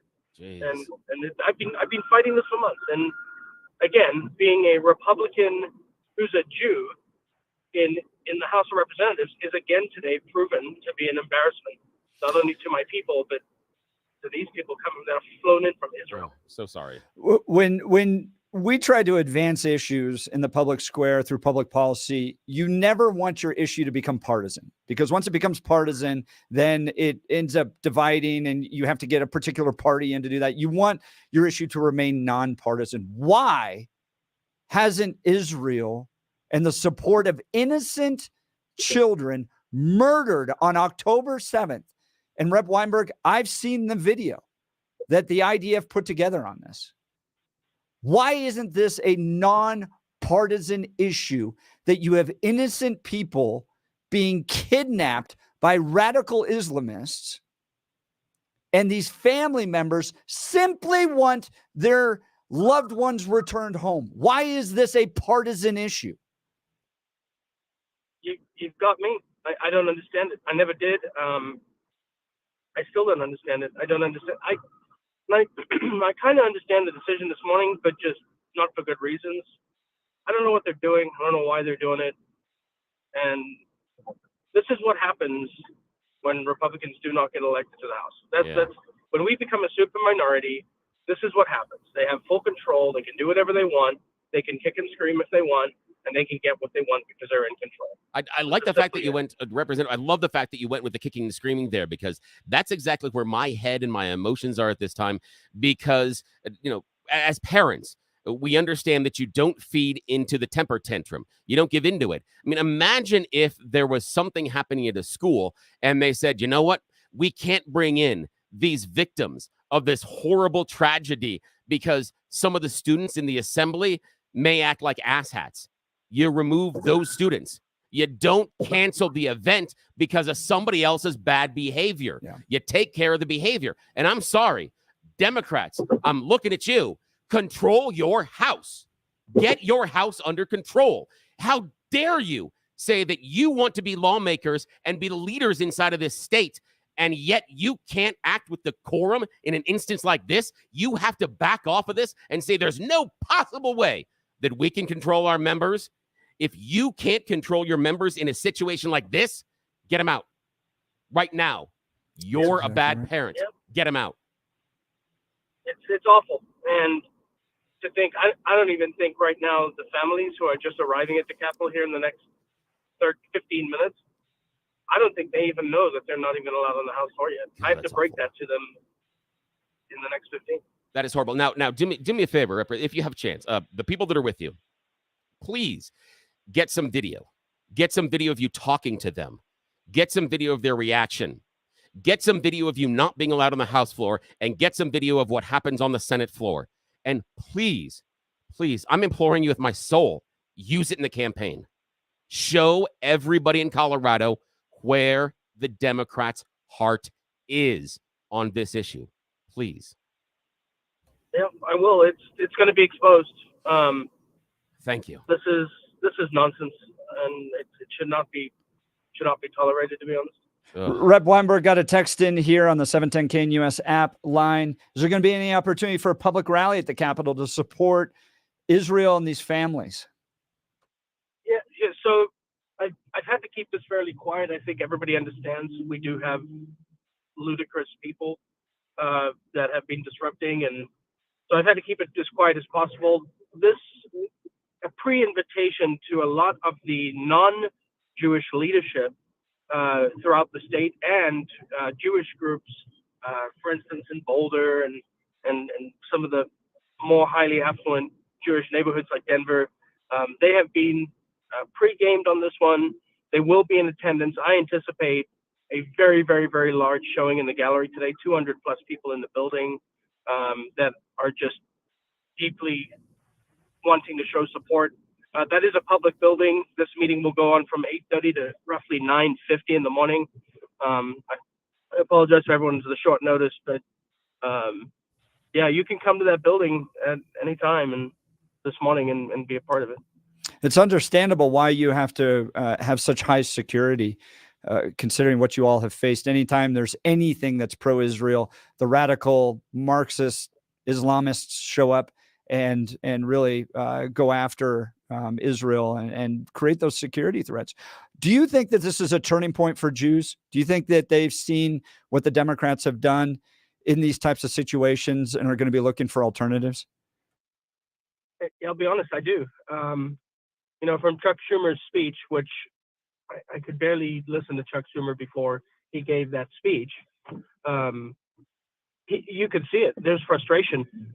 We know when Black Lives Matter groups get out there and demand a change, the Jewish community is simply the first people to go to bat for them and support with them and walk with them. When it came to the movement of abolish ICE, the Jewish people were there hand in hand with their brothers and sisters, the Black community. And now it's flipped. When the Jews need support, where are our brothers and sisters? And they've noticed that, and they've seen it. With actions like this is one of many of dominoes that have fallen to literally, again, spit in the face of our culture and of our religion. And yes, I do think the tide is turning, and people are getting really, really irritated with this obnoxious behavior. And we've certainly found out who our friends are at the end of the day. And I've heard them personally tell me that people that they used to be friends with are not supportive of them at all. He's literally had to stand against this tide of anti-Semitism down at the state capitol in defense of Israel, which is an ally, which is a good country in the Middle East. I've visited Israel. I don't think you could have had another country allow Jews, Christians, and Muslims to be able to worship freely the way Israel has allowed those people to do so. It really is remarkable, and I appreciate you standing against this. We're going to watch this. Please get video. We'll retweet it. We'll maybe cover this tomorrow on the show, but Rep. Weinberg, you called in to give us breaking news about this. We appreciate it. Thank you for your leadership down there at the state capitol. Appreciate you guys very much. He's got to run now. He's got a big event starting here at 8:30. Family members of hostages taken in the October 7th attack visiting the Colorado State Capitol today. The Senate choosing to honor them. The Democrat supermajority-led House of Representatives choosing not to host these family members. These are not political activists. These are not radicals that are going to make a big scene. These are family members of victims to be honored down at the state capitol. The supermajority Democrat Colorado House of Representatives deciding not to host them because they are afraid of what their own Democrat members will do in the presence of Jews. And I remember this when we honored Bill Armstrong down at the state capitol. Bill always had this saying, Jesus, Jesus, Jesus. It was known for Bill Armstrong when he talked about how we're going to change this country. Jesus, Jesus, Jesus. When we're going to change our culture, it's Jesus, Jesus, Jesus. So when we were honoring them down there, the Republican members chanted that to honor Bill Armstrong. And Democrat members got up to walk out. This was not a political rally. This was honoring a man who had passed. The lack of statesmanship that exists today, that you can't even sit in a room with somebody you disagree with without being able to control yourself, is shocking. And it's an indication of just how bad and divisive things are getting. I call on the Colorado Democrats, clean house, sit there and honor Jews who lost innocent family members in the October 7th attack. Get down there, celebrate them, honor them. Even if you don't agree with everything, act like the statesman this state needs. All right, Jeff and Bill show. We're all fired up now. We've got a whole lot more, including in the 9 o'clock hour. Taylor Rhodes going to be talking about what the Democrats are going to do on guns down there at the state capitol. He's going to be in studio, so you're not going to miss it. We're on YouTube. We're on Rumble. We're on the radio. You can get all this at 710knus.com. We'll be right back after these messages.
Jeff Hunt here with the Jeff and Bill. Wondering where George Rockler is. And then going, where's Jorge? George has got a big announcement coming up this week, and due to FCC rules, he's not allowed to be on there. Just like the show Kung Fu, he has decided to walk the earth. It's a new announcement. Yes, he's looking for the master. That's what he's doing. And it was not a bad leave at all. In fact, we would have kept going, but now since he's got this announcement coming up later this week, and besides Friday, we had cake. I mean, what do you do?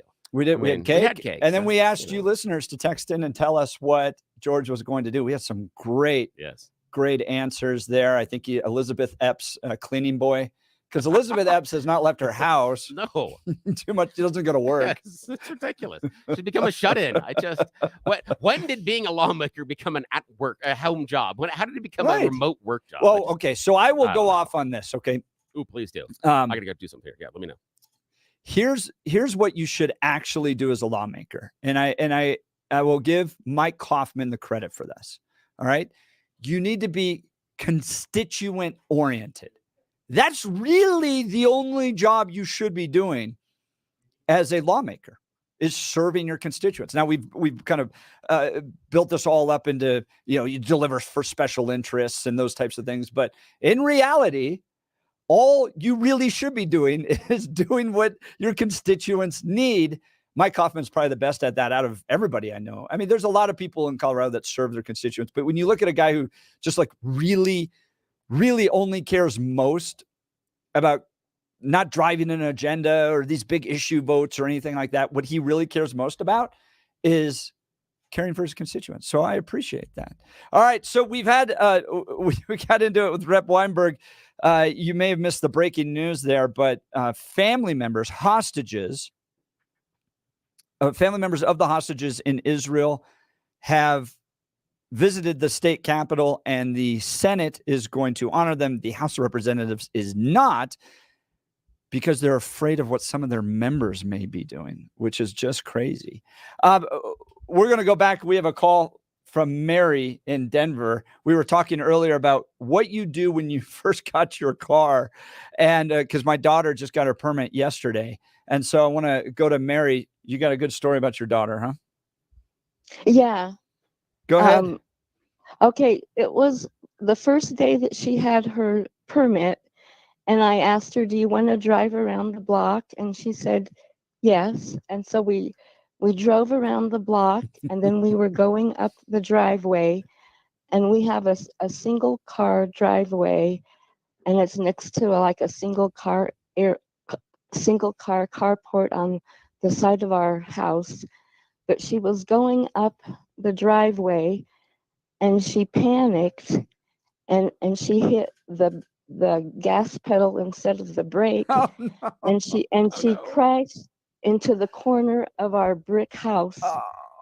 And I don't know, maybe she was going 10 miles. I don't know how fast she was going, but we just crashed into the corner of our brick house, and the airbags came out and hit us both in the face. No. Oh no. And it made her we both had our eyes open when the airbags hit us, and it made both of her contacts come out of her eyes, and our eyes really burned because we got hit in the face. But anyway, the car was totaled, and it was like a dent in the middle of the car in the front, and with steam coming out under the hood. So she broke the radiator. Oh no. Yeah. Anyway, the car was totaled. So she totaled the car the first day that she had her permit. Oh, now here's the thing, Mary. I got to tell you, I got in my first accident 11 days after getting my license. Your daughter has done me better. I have never encountered somebody that did this better than I did, that messed it up more than I did. Congratulations. Oh my goodness. Yeah, and then the thing, it was an emerald green Mercury Tracer station wagon that she was driving, and after it got totaled, I got a white Mercury Tracer station wagon, and my next door neighbor, he said to me, how come you painted your car white? He said, I thought the emerald green was a pretty color. And I told him, yeah, my daughter wrecked the car. So Yeah. how did she recover? Did she end up getting her license and being able to drive a few days, weeks later, years later? Yeah, we were both upset for a little while, but we ended up, she drove with me, but I also had her, take driving lessons from a driving school, and this was back in like 1990, and so yeah. Anyway, she ended up getting getting her license. A and lot of everything. tears. Was there a lot of crying after that? Yeah. Oh, Now- And and I felt awful having to tell the insurance guy what happened. Yeah. Now, Mary, Too. how long was it until your daughter really felt comfortable getting back behind the wheel of a car? Because that type of a trauma early on, Right, and especially right. the pedal mistake. Now, I understand the pedal mistake because my older daughter, Katie, who's in a senior right now, when she was learning to drive, one of the very first things she did when we were going around the parking lot, she did the same thing, and she panicked, and she hit a park bench. No. They weren't putting the park benches in the middle of the parking lot. She had to clear the curb first and get across the sidewalk. Oh. So yeah, I get it when you say that the panic and the pushing on the gas, and I get it because that's what my daughter did. But we only bounced into a park bench, not into the house. Wow, how long was it until she got back behind the wheel? Oh, probably a couple weeks. Wow. Okay. Good. But Nice. she did okay. My answer probably from my parents, if I had done that on the first permit, my parents would not have let me had my license until I was probably 22. They would have said, nope, you're bad at this. Wait. Yeah. Yeah, Mary has a lot of grace. Yes, you do. Yeah. Oh, my goodness. Mary, So I appreciate you sharing that story. Thanks so much. yeah, and I was just gonna say one more thing. When my Yeah. second daughter was learning to drive, I never had her go up the driveway at first either. I love that. Nice job, Mary. Yeah. That fear, Okay, yeah. that fear sits with me because your child pulls into the garage and you just know that it's one wrong move and it's right into the living room. Oh, yeah. And a whole Yeah. bunch of insurance and all that stuff is part of learning. The Yeah. airbags. Oh, Yeah. Geez. Because that's a shock. Oh, my gosh. Yeah. I'm so sorry. Well, I appreciate it, Mary. Thanks so much. Some breaking news coming in. Fox reporting right now. 9/11 fireman Bob Beckwith, that fireman that stood with George W. Bush there, has passed away. Oh, 91 years old. Jeez. 91. That was one of Bush's greatest moments. Yeah, that was. When they yell, "I can't hear you. I can hear Yeah. you." Oh, yeah. Now We can again, all hear you. And the people who knocked down these buildings, we hear from all that of was us. so good. Now, closing that circle, I love the fact that you brought that up. Think about us as a country coming together after 9/11. Yeah, right. And let's go back to the conversation we just had with about Weinberg. how we have, members of Israel that are here that have lost family Yep. members Yep. based on the Yep. Hamas attack, and that they can't be honored in the floor of the House because our House Democrat Party doesn't think their members know how to act like adults. Right. I mean, seriously, if there's anything else that tells us that our legislature is becoming the purview of children and immaturity, this is it. Yeah. This is it. All of us have had to go through life sitting through things that we didn't want. For the first few years of my life, church comes to mind. Not a huge fan. Not a huge fan as a kid of church thing. But we had to, and you Yes. learned how to do this. I mean, Yes. it's like, who is it? Stephen Wright, the comedian, always talks about how his grandfather used to get him into an elevator and tell him to stare at the wall and to not talk to anybody because it was practice. I mean, we've had this practice of sitting there and behaving like adults for so long, yet we can't in this instance. But it goes back to this kind of growing polarity that's taking place in our culture. So, I served under Bill Armstrong at Colorado Christian University. It's really the reason why I went there to work, to be able to work with him, to understand how he thought, how he led, two-term U.S. Senator from Colorado. And he would talk about this all the time, is that back in those days, in the 80s and 90s, if you were a lawmaker, you moved your entire family to Northern Virginia, Washington, D.C. area. And so your kids played t-ball together.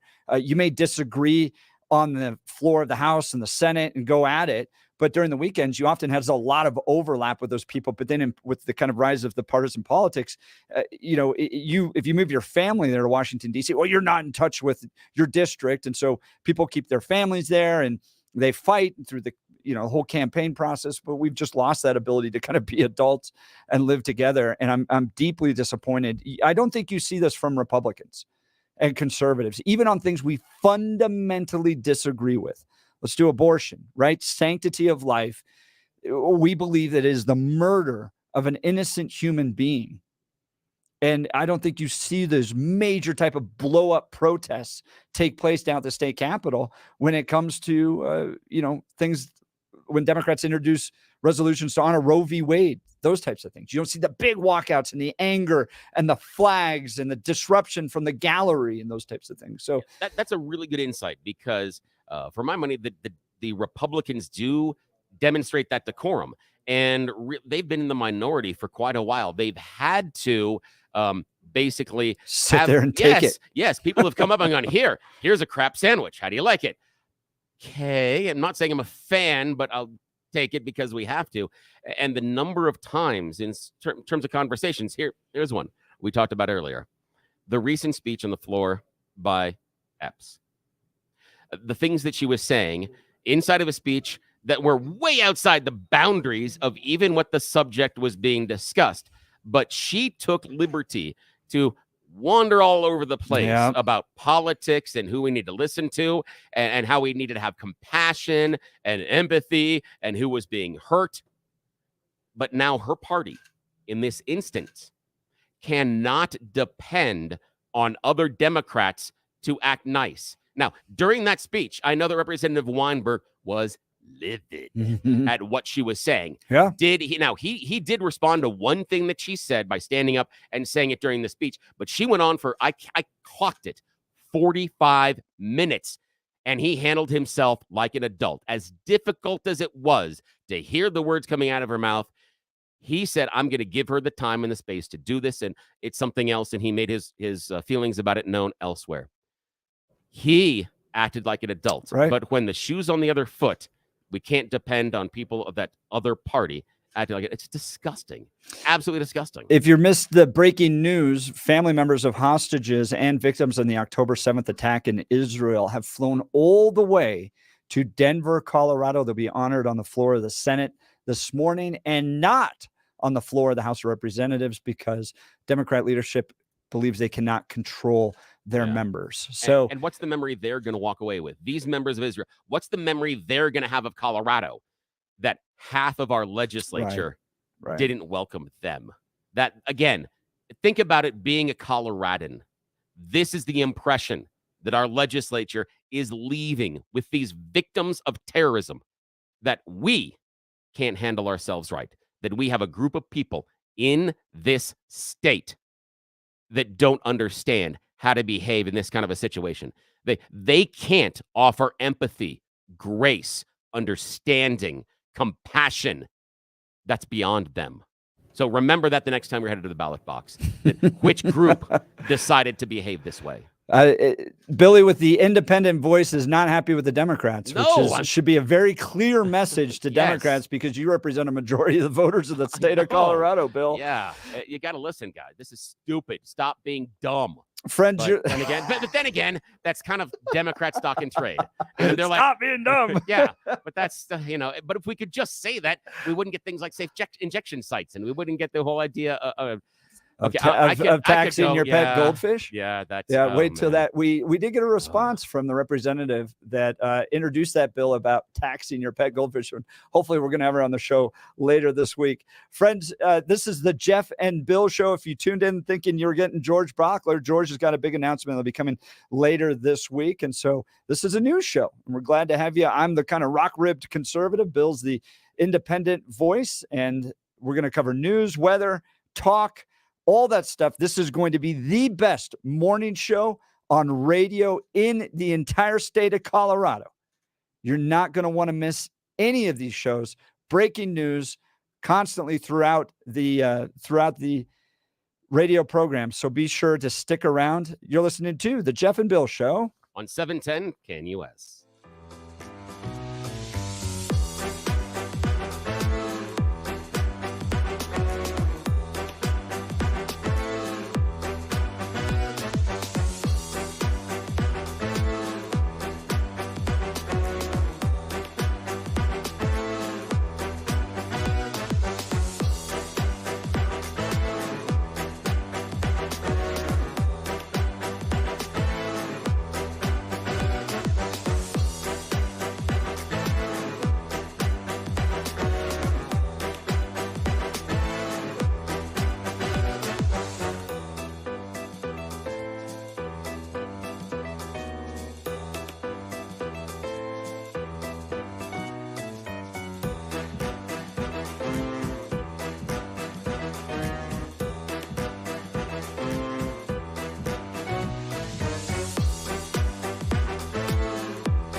Good Monday morning to you. Jeff and Bill Show, 710 KNUS, Love the song. 851. That's such a good song. February 5th.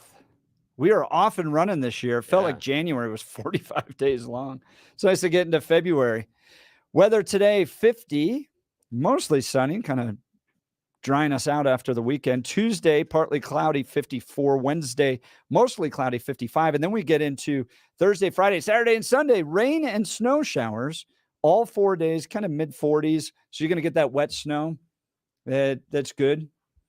Not good to drive in, but No. good. Definitely good for those of us that work in Did you get that ag. black ice when you were driving around on the slush and stuff? That was the surprise. Yeah, we were yesterday. doing a lot of sliding. Yeah. A lot of sliding. So I was 7 hours driving around this weekend with kids in basketball and theater and all that fun Again, stuff. I think you've chosen poorly. They should rethink these things. But we'll get to that later. know. Yeah. We live way out in the sticks, so everything is a Yeah. far drive. We got some good texts coming in. Here's the one that I think is a great text, 0069. Isn't our governor Jewish? You know, Yes. there's a level of politics where you got to take people to the train station, right? If you know what I'm talking about, it's Yellowstone. When someone becomes a problem on the ranch, they go to the, quote, train station, which is they disappear. And as a party leader, you kind of have to do that sometimes. Not actually make people disappear. You need to qualify that, but to, get them out of the party because they're embarrassing you. Why Phil Weiser, Jared Polis, Jenna Griswold, I believe they're all Jewish, right? Yep. Have not taken Elizabeth Epps and Tim Hernandez to the, quote, train station in the party has been mind-boggling. I really appreciate the texture and the insight there, especially about Polis, because, again, you and I know the secret. Jared wants to run for prez. Right. He wants to desperately. Right. And a lot of the moves that he's been making to tack towards the center have been precisely because of a future presidential run. Yep. This PR opportunity he needs. Yeah. He needs this, hey, look, we welcomed the victims of Israeli terrorism. We welcomed this. Hamas did this, and look at me. Why does he not want those videos and those pictures of him showing empathy and talking to these people? The struggle, that has got such value later on. You're a campaign strategist. Yeah. I mean, you know how much that is worth. Because there is a significant wing within Yeah. the Democrat Party that are just made up of radical Marxists Yeah. that see Israel as this kind of continuation of the oppression of Western civilization. And so they've got to stand against it. And these guys don't have the courage to be able to excise this out of the Democrat Party. I would also So say Joe Biden's kind of just allowing it, right? They still support Israel, but we're going to be really involved in the war. And we're just going to allow this kind of crazy Marxism. And I think part of the issue on the Democrat side of things is the idea, and I understand, don't agree with it, but I understand their idea of the treatment of the Palestinians by Israel. I understand that, but many times that conversation lacks some context because remember, inside the context, some people inside the Palestinian state, some people that have been their leaders, their goal is to remove not just the Jewish state, but all of the Jews. Yeah. And that's an issue when you're talking about, how would you? I mean, think about it this way. If you had someone that lived on your street next door to you or even further down the block, but their stated goal, they put signs out front saying that Jeff or Billy must die. That is my stated goal. This block will not be happy until they are 6 feet under. That's the same thing as from the river to the sea. Palestine must be free. The same thing. That's the problem, is you're not dealing with the extremism. Yes, there has been, and I can empathize and understand with some of the treatment of the Palestinians and why it's difficult. I can understand that. Yep. But we also have to understand the context of Israel dealing with a neighbor that wants them off the planet. That's different. Yeah, we're at a place, and I think people are seeing this too, that there's no more two-state solution. Yeah. And sadly, though, I think that's the only way that it really will work. But I don't think the Palestinians are honest brokers. There are times I don't think the Israelis are honest brokers on that one. But Nobody's perfect. Nobody's perfect. But the weakness in that one is absolutely the idea of the Palestinians. As much as they talk about wanting and needing a state, I don't think when it comes down to brass tacks, they actually want that, because then it takes away the cudgel they can use to beat up on the Israelis. Yeah, that's exactly right. Friends, phone lines are filling up.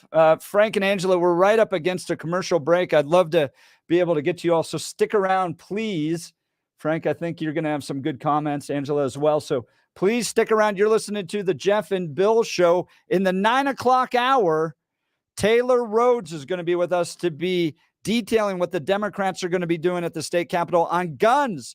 They're unhinged down there. So you're not going to want to miss it. Jeff and Bill Show. 710 KNUS.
Jeff and Bill Show, Mile High City, 9 a.m., February 5th. Beautiful day, 50. Oh, man. You too. This is fantastic. Such a good song. You ever been to a YouTube concert? 3 of them. Yeah. Of course. You're Yeah. a little music lover.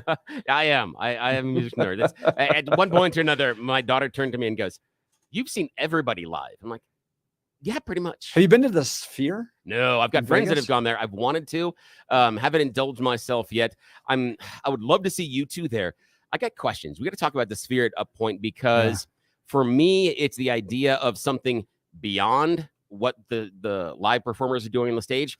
And I'm not sure I'm okay with that because live music is really important to me. The idea of seeing these performers get up on stage and do what they do, which is sing and play the instruments. That's why I don't like all the pre-programmed stuff.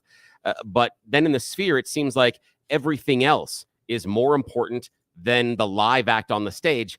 And while I understand it's an experience, it worries me. It worries me that am I going there because of everything else, or am I going there because of who's picking up that guitar and who's behind the microphone? And if it's everything else, then it's like Kiss. You heard about Kiss, didn't you? They recently retired. Yeah. So Kiss retired end of the year. They had their final concert. end of the year. And then they announced they are going to live on as avatars. Yeah, they actually went and contracted with Industrial Light and Magic to create Kiss avatars. And their idea is then the avatars will go around performing concerts in the future. Virtual Kiss is the idea. And that's fine as long as they will take my virtual money. Because if you think that I'm paying real money to see to watch a computer animation, no, yeah, you charge me movie price tickets, I'm on board. But you're charging me real life people ticket prices? You suck. Not gonna happen. Yeah, there's no way. Frank, let's get to Frank, line 2. What's up, Frank? Welcome, Jeff. I am wishing you and Billy well and success in your new venture here. Thank you, sir. Thank you for bringing things to light. I got a kick out of Billy's reaction there of disgust with the way the House reacted down there. Thank you. I think we're gonna have to get a new person in the representative House there, a teacher. And that teacher's job would be to put some of these unruly representatives into timeout. And I think there's a space, I've been down there in the upper gallery, I think there's a space over in the corner that could be used for timeout for some of these people who can't control. Now Frank, I got to ask, now I'm on board with you only if we can use that big old school dunce cap, except instead of dunce. I do agree. I think instead of dunce, yes, dunce, instead of dunce though, it needs to say ass, ASS right on there, because then you become the ass hat, and so you can do that in the corner. There should be 2 divisions of this: a visual one with cameras on them, and another secluded one that's padded and soundproof for the ones who can't control themselves and are breaking things. Yes. They have to get moved into the soundproof area. Yes. But it really brings into question these people's ability, if they're down there representing the quote the people, their ability to make law for the other people, doesn't it? If they can't control their emotions. Yes, Frank, that's the $1 million question, is that we put people that we wouldn't hire in any other aspect of our lives. We wouldn't let you walk our dogs, mow our lawn, clean our house. And yet we're going to charge you with writing all the laws that we have for the rest of us. I mean, it is wild. Frank, I feel like we've already kind of done that. The Democrats basically tried to penalize Elizabeth Epps by moving her office essentially into a basement post office. That's where your office is going to be. Elizabeth Epps timeout box. And she got so mad she just decided not to come back. Now, Frank, we should call it the Elizabeth Epps safe space. That's that padded room. Yes, it's the safe space. You got to brand this thing right, because if we call it anything else, the Democrats are going to get angry. So we call it a safe space. We might actually get them on board. And they have the people of the day down there. They could get a high school or a junior high person to ride herd over these legislators to be the supervisor of the timeout box. Oh, that's a good idea. I like that. I like how you think. Keep up the humor and the ridicule. Oh, thank you. We will, Frank, just for you. I appreciate you, man. Angela, line 1. What's up, Angela? Hi, good morning. How are you? Good. How are you doing? I'm good. So I'm actually part of a group that's set up with the Democrat-led legislator, and so we're trying to make our own law, and we're taking it straight to the ballot. So we're doing one of those citizen-led ballot initiatives. Mm-hmm. And so we're actually running around right now trying to get voter signatures, because we have to get a certain number, I believe over 125,000 voter signatures to get our proposed law on the ballot. And so what we're proposing is that it should be illegal to intentionally mutilate or intentionally cause the death of a living child, starting at conception through adulthood. And as we're doing this, an opposing group is running around getting voter signatures to get a constitutional amendment on the ballot saying that abortion is a right up through birth and it should be taxpayer funded. In Colorado, they want to change the Constitution. Angela, so I guess we're up against a break here. We've got to do a news break. I want to talk with you about this because this is a controversial issue. So stick around. Let's go to Blake News. Oh, okay. Thank you, Jeff. I appreciate it. Great job this morning, you guys, with that breaking story. 26 and sunny in Denver, expecting highs in the upper 40s today. The 7-10 5-day forecast is coming up. Our top story, as you heard Jeff and Bill talk about, family members of Israeli hostages and victims of October 7th will be welcomed by Republicans in this state at the Capitol and not Democrats. Jeff and Bill will continue to talk about that this morning. Incredible. 2 people died and 4 others were wounded in a Sunday morning shooting in Denver's Green Valley Ranch neighborhood. It happened just after 1:20 a.m. at a house on North Orleans Court, where a confrontation began after people who weren't invited showed up to the party. Things escalated into a shooting that left 6 people injured, 2 of whom died at the hospital. Police say it appears the shots were fired from multiple guns. A Denver man is accused of biting off the tip of a police officer's finger. It began Saturday afternoon when an officer encountered Tyrone Brooks in an alley along University Boulevard. He was seen acting erratically and yelling while standing over a visibly frightened woman. Officers say he put his hands on her, forcing them to restrain him. During the struggle, police say Brooks bit off the tip of an officer's left ring finger and then spit it out. He was arrested and booked into jail on investigation, That's of crazy. second-degree assault on a peace officer. I'm sorry. I mean, okay. Sometimes I might be a little emotional, just might be. But if someone, you haven't noticed that someone starts biting the tip off of, my buddy's finger or whatever, I'm going medieval. I'm going to hurt you. I mean, we're going to scars. I mean, at this point, I'm sorry, but if I'm in this situation, and again, this would be a warning to anybody else that is deciding that if we are deciding in this altercation with the police officers that we are going to try to take one of their limbs or appendages, okay, then you better be willing to lose one of yours. I got no empathy at that point. If they're like, okay, fine, finger, you lose one too. Okay, might not be the smartest, more Christian thing to do, but it would at least make me feel better. I'm sorry to interrupt. Back to you, Blake. No, I can't even imagine that. I mean, he had to have good teeth. There's no question about that. I know. It was gross. And the solution is, and the solution when he's going into this is, aha, I know how to get out of this.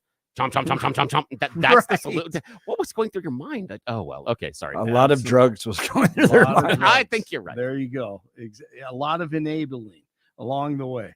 The Senate Majority Leader says a bipartisan border deal will be brought to the floor this week. The bill comes with a price tag of roughly $118 billion, and it provides aid to Israel, Ukraine, as well as other foreign policy priorities. They say roughly $20 billion would be earmarked to securing the border. Southern California is expected to see dangerous conditions today and tomorrow due to severe weather. 8 Southern California counties have been placed under a state of emergency with the risk of flooding and high winds. Taylor Swift, just for Jeff, holds the record for most album of the year awards. Last night she won her 4th. So Billy's celebrating. I don't know about you, Jeff. I was celebrating, and she announced a new album last night, which was the rumor. She did? Yeah, that was the rumor going through the interwebs last night, was that Taylor was going to make a big announcement about a new album, and sure enough, she sure did. And it's a secret she's been working on it for the past 2 years. So super exciting. It was kind of cool. But again, I'm a dork. I'm looking forward to that relationship ending, as I mentioned earlier with Kelsey. Hey, NBA Nuggets beat the Blazers 112-103. They take on the Lakers on Thursday. Avalanche take on the Rangers tonight at 5. It's 23 in Arvada, 22 in Castle Rock, 26 in Denver. Blake Olson, News Talk 710 KNUS.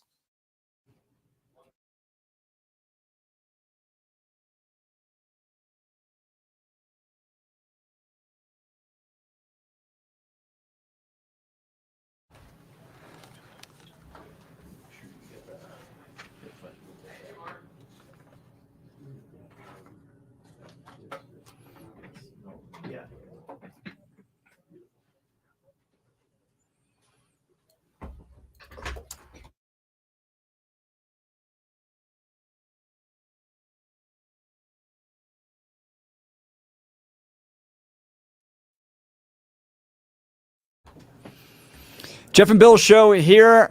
Big headline in the Denver Post over the weekend. Gun control was once, quote, electoral kryptonite, unquote. Now Colorado Democrats are emboldened and prepared to act. I asked my friend, my good friend and leader of Rocky Mountain Gun Owners, Taylor Rhodes, to come in here and join us.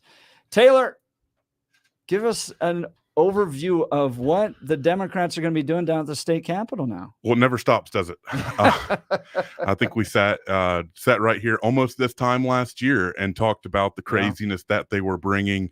And it hasn't stopped. Just this week, today, we'll have a lobbyist at the Capitol. They're looking to add, I think it's $1.6 million to CBI for them to essentially harass gun shops, making sure that they're not selling those scary 30-round magazines. I've been told if an assault weapons ban passes, they'll use those agents to enforce that as well. Wow. So that's today at 1:30. Later in this week, it gets worse. There is a gun purchasing tracking that they're trying to have credit card companies at a specific merchant code. So when Jeff Hunt goes and buys a Glock 19, they know it immediately. So they don't have to go to the gun shop and dig through all the 4473s. It effectively creates a backdoor gun registry. Tracking your gun purchases and your fish purchases. Yeah, That's exactly. what we learned over the weekend. Exactly. I mean, the Democrats under the Golden Dome have gone insane. I mean, they're not even using rationale anymore. They're doing what their overlords in the gun control lobby are demanding that they do, and we're here to fight back against it. So Denver Post is reporting lawmakers plan as many as 10 gun reform bills while conservatives vow to fight in the courts. And they get into this article, a very good question. When I first came back to Colorado, so grew up here, went away, kind of worked in California, DC, and then came back to raise my family here.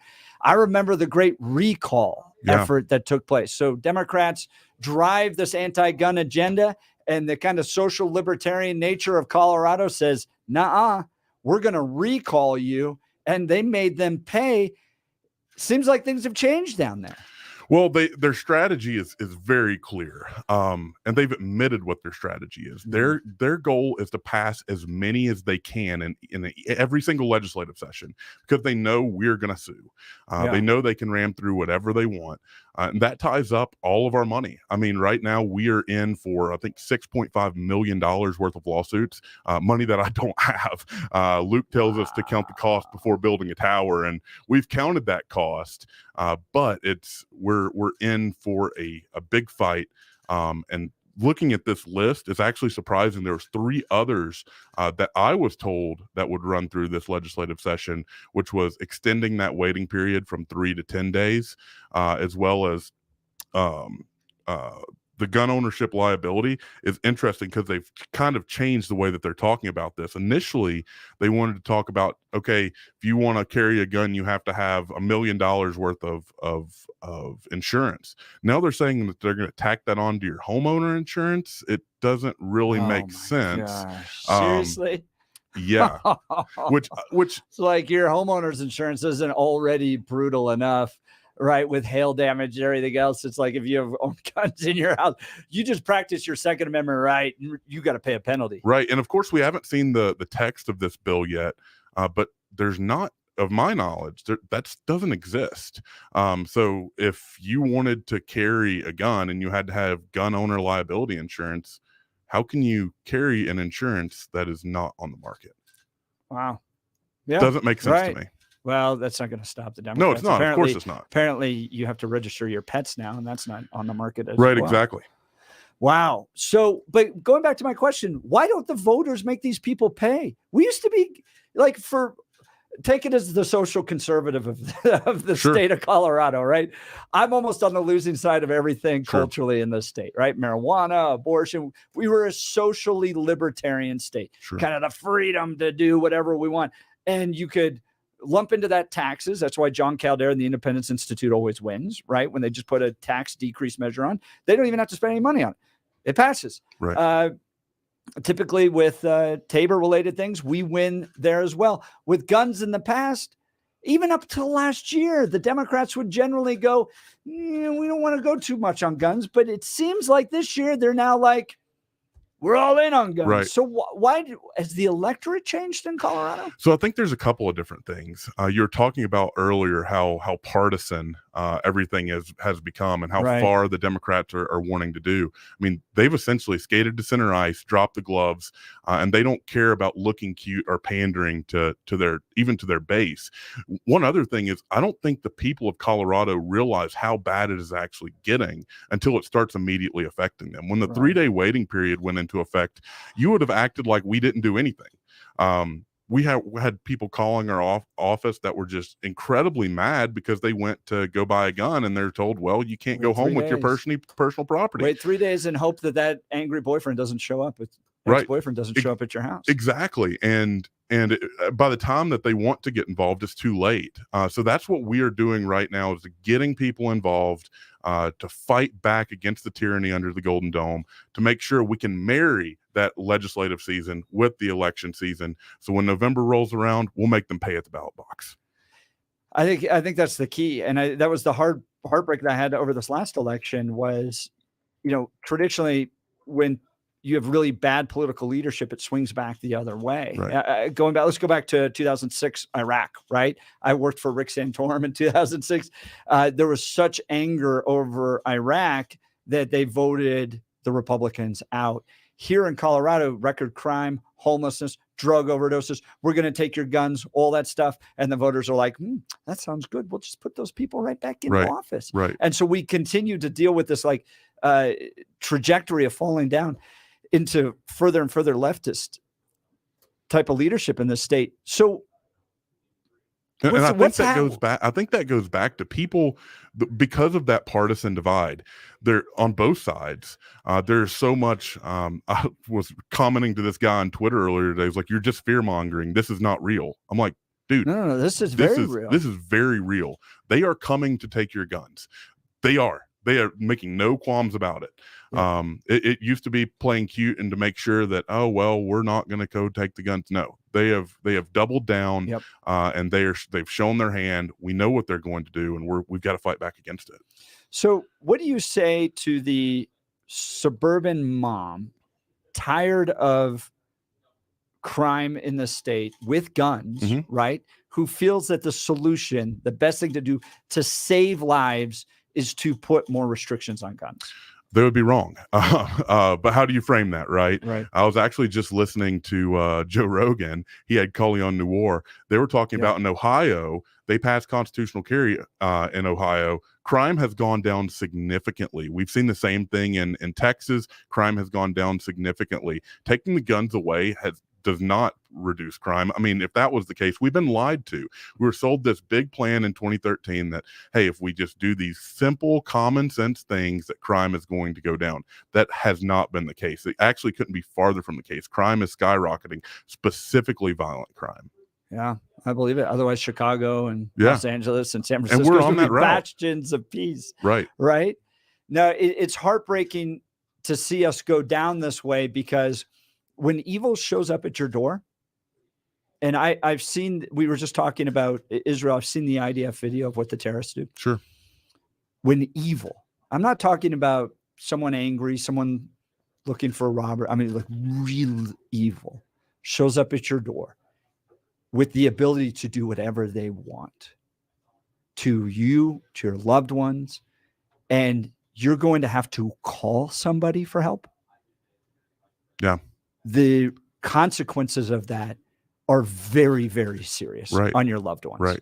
Like, you have to, and I'm saying this to every man out there and woman too, but definitely every man. You, as the leader of your family, absolutely must be able to defend your family when that evil shows up on your door. And what the Democrats are doing with these gun bills is taking away your ability to do that. Right. So you have to call somebody. Right. And right now we see the average response time across the state, out where you live, it's probably 20 or 30 minutes. But right now, average is about 11 and a half minutes. 11 and a half minutes, it's over. The violence has happened and occurred. I don't like violence. It's kind of weird for the gun lobby to say. I don't like it at all. I don't like watching violent movies. I didn't really like playing violent video games as a kid. I really don't like it. But the old adage of being a warrior in the garden is better than being a gardener in the war, and being prepared to protect your family. And right now, what they are doing under the Capitol, they are taking away that ability to protect yourself and your family and your loved ones, because they want to leave you defenseless. So give us an update on the lawsuits. What kind of lawsuits are you facing right now? So we have 5 or 6 lawsuits active. The big lawsuit that we have is against, we have a bunch of big lawsuits. We have a bunch of big lawsuits, but the biggest lawsuit that we have is against Governor Polis and the standard capacity magazine ban. That was sent for summary judgment just a few days ago. We expect to hear something back in the next 8 months or so. We have a preliminary injunction on the 18 to 21-year-old ban. A judge ruled that was unconstitutional, which we knew from the second that it was introduced. I actually told them at the Capitol, you realize this was ruled unconstitutional by not just one, but several federal judges. Of course, they didn't care. We have that assault weapons ban lawsuit against the town of Superior, town of Boulder, and Louisville, county of Boulder as well. We have a preliminary injunction against that. We lost on the preliminary injunction phase of the 3-day waiting period, but we've sent that to the 10th Circuit so that we believe that we will have success there. Of course, it all depends on the judges that you draw. On top of that, we just filed a lawsuit against the ghost gun ban. And most people, including myself, I'm not really a gun builder. It's not my thing. I don't 3D print guns. Some people that are listening to this might be. What this law where it's really weird to me is an AR-15 has 2 receivers, right? An upper and a lower receiver. The upper receivers are almost never serialized. If it is unmarried, you pull the two pins out, you unmarry it from the lower receiver. That upper receiver is now considered a ghost gun because it is readily convertible. So how many AR-15s are in Colorado? How many of them are separated with people that don't know? I believe that will probably be a tack-on crime, like we've seen the mag ban be. But there's nothing stopping them from collecting customer lists from whoever you've bought those weapons from, and then knocking on doors. We've seen the ATF do this in states all across the country, including right here in Colorado. Taylor Rhodes, executive director of Rocky Mountain Gun Owners, were responding to a Denver Post article over the weekend. Big headline over the Sunday Post: gun control was once, quote, electoral kryptonite, unquote. Now Colorado Democrats emboldened and prepared to act, introducing as many as 10 gun reform bills in the state of Colorado. RMGO leading the fight with a whole bunch of lawsuits to take these on. I mean, in many ways, you're kind of having to do what Jack Phillips does. Yeah. Right. So the laws are so rigged against you. The institutions are so rigged against you. You're going to lose all the way until you get out of the state of Colorado and in some cases, out of the district as well, till you get to the Supreme Court. And then finally you can get some lunacy, right? back to the idea of the original intent of the Constitution. But this is a real hard place for conservatives to be in right now, because you have to go legal. Yeah. You have to go legal. It's the only way. The electorate has changed, and these kind of special interest groups, as it relates to, anti-gun special, have so much money and so much power that you're stuck now going that route. For example, and you're talking about how much power and money they have in the last, I think, 2 weeks of the election in 2022, Bloomberg spent $1.5 million in the last 2 weeks because we gave, I think it was a $1,500 check to Tom Kim, and they gave that to Tom Sullivan and running TV ads. So they're $1,500 with a response of $1.5 million. Yes. Yeah, we don't only see this. You see it on the sanctity of life issues and pretty much everything. We're always outspent on that. Right. Friends, we're up against a commercial break. As I mentioned, we're talking with Taylor Rhodes, executive director of Rocky Mountain Gun Owners, on all of these new bills coming out from the state capitol. in an effort to take away your Second Amendment rights. You're not going to want to miss this conversation, so stick around. You're listening to the Jeff and Bill Show on 710 KNUS.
Jeff and Bill on in the Mile High City, 9:31, February 5th, 2024.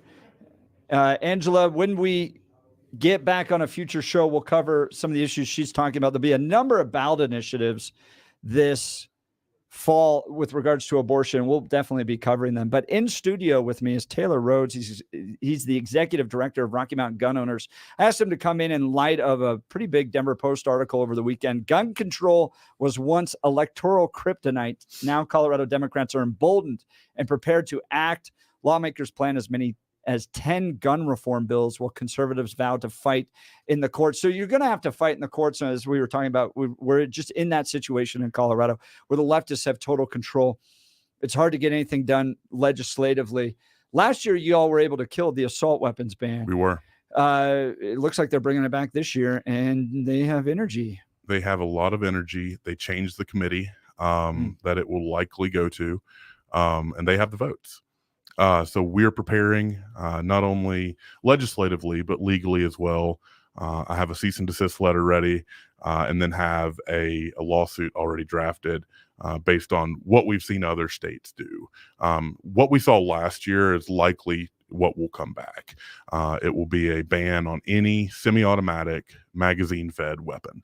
So the Glock that is on my hip would be an assault weapon. I was going to say, yeah, that's just a Glock handgun. It's a magazine-fed semi-automatic weapon. Yeah, so last year we estimated about 85% of weapons in circulation would be banned under that bill. You say 85% of weapons in circulation? It's actually easier to tell you what wouldn't be banned. It essentially I remember having pump that shotguns and bolt action rifles and the old revolvers and those guns they used in the Revolutionary War. Right, exactly. Muskets, right? That'll please stop attacking my family while I prepare my wadding. For my exactly. Why is Colorado the only state facing this? Have other states actually banned assault weapons? Yeah, recently Washington passed a ban. We've seen it in Illinois, California, Maryland. Several states are doing just this, and this is this is the crown jewel of the gun control lobby. This is what they want. And were they successful in the other states? Yeah. Like, are there actual bans in place? Like in Illinois, you cannot own. Like rural Illinois. Yeah. So, and even the most infuriating one, and we actually sued over it, was our good friend Mitt Romney passed an assault weapons ban in Massachusetts when he was governor. Really? Yeah. And these things have been withheld or held even with these legal challenges. Huh? Yeah. So our national organization, the National Association for Gun Rights, when the Bruin decision was ruled down 2 years ago, they sued against Mitt Romney's gun ban. And I think we have 7 lawsuits on the national side of things on top of just on the assault weapons ban issue. So we're prepared to fight back against this if it does pass into law. And are existing owners grandfathered into these? It depends, right? So we don't have the bill in front of us yet. But what I've heard at the Capitol, and one of the reasons that it failed last year is because they could not come to a consensus as if there was going to be registration or a complete ban where you literally have to go turn them in. That's not going to happen in Colorado. Right. That's a recipe for a disaster. I would think so. I spend a lot of time thinking about this. I'm working with national conservative organizations on this. I'm like, what the heck happened to the West? Right. Like we used to laugh off California, Oregon, Washington. Oh, they're the left coast. Okay. Right. Now during this last electoral, during the last presidential, you lost Nevada, Arizona, New Mexico, Colorado. The West is becoming a blue block, like a solid blue block, right, with laws no different.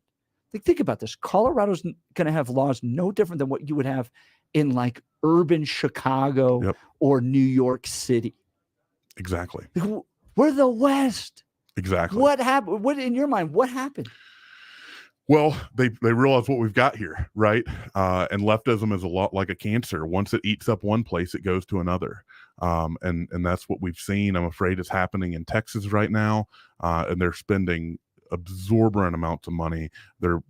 People are moving to these large cities and we're seeing it right here. Right, most of our voting block is within Denver and Fort Collins and Boulder and Colorado Springs, right? So the more left-leaning, it's kind of weird to say Colorado Springs is left-leaning, but look what just happened, right, with their new mayor. So we're up against a huge fight, but with this Bruin decision, we have the high grounds in the courts. For the listeners that may not know what it is, I'm not an attorney, so you're going to be able to understand. Neither am I. Thank God.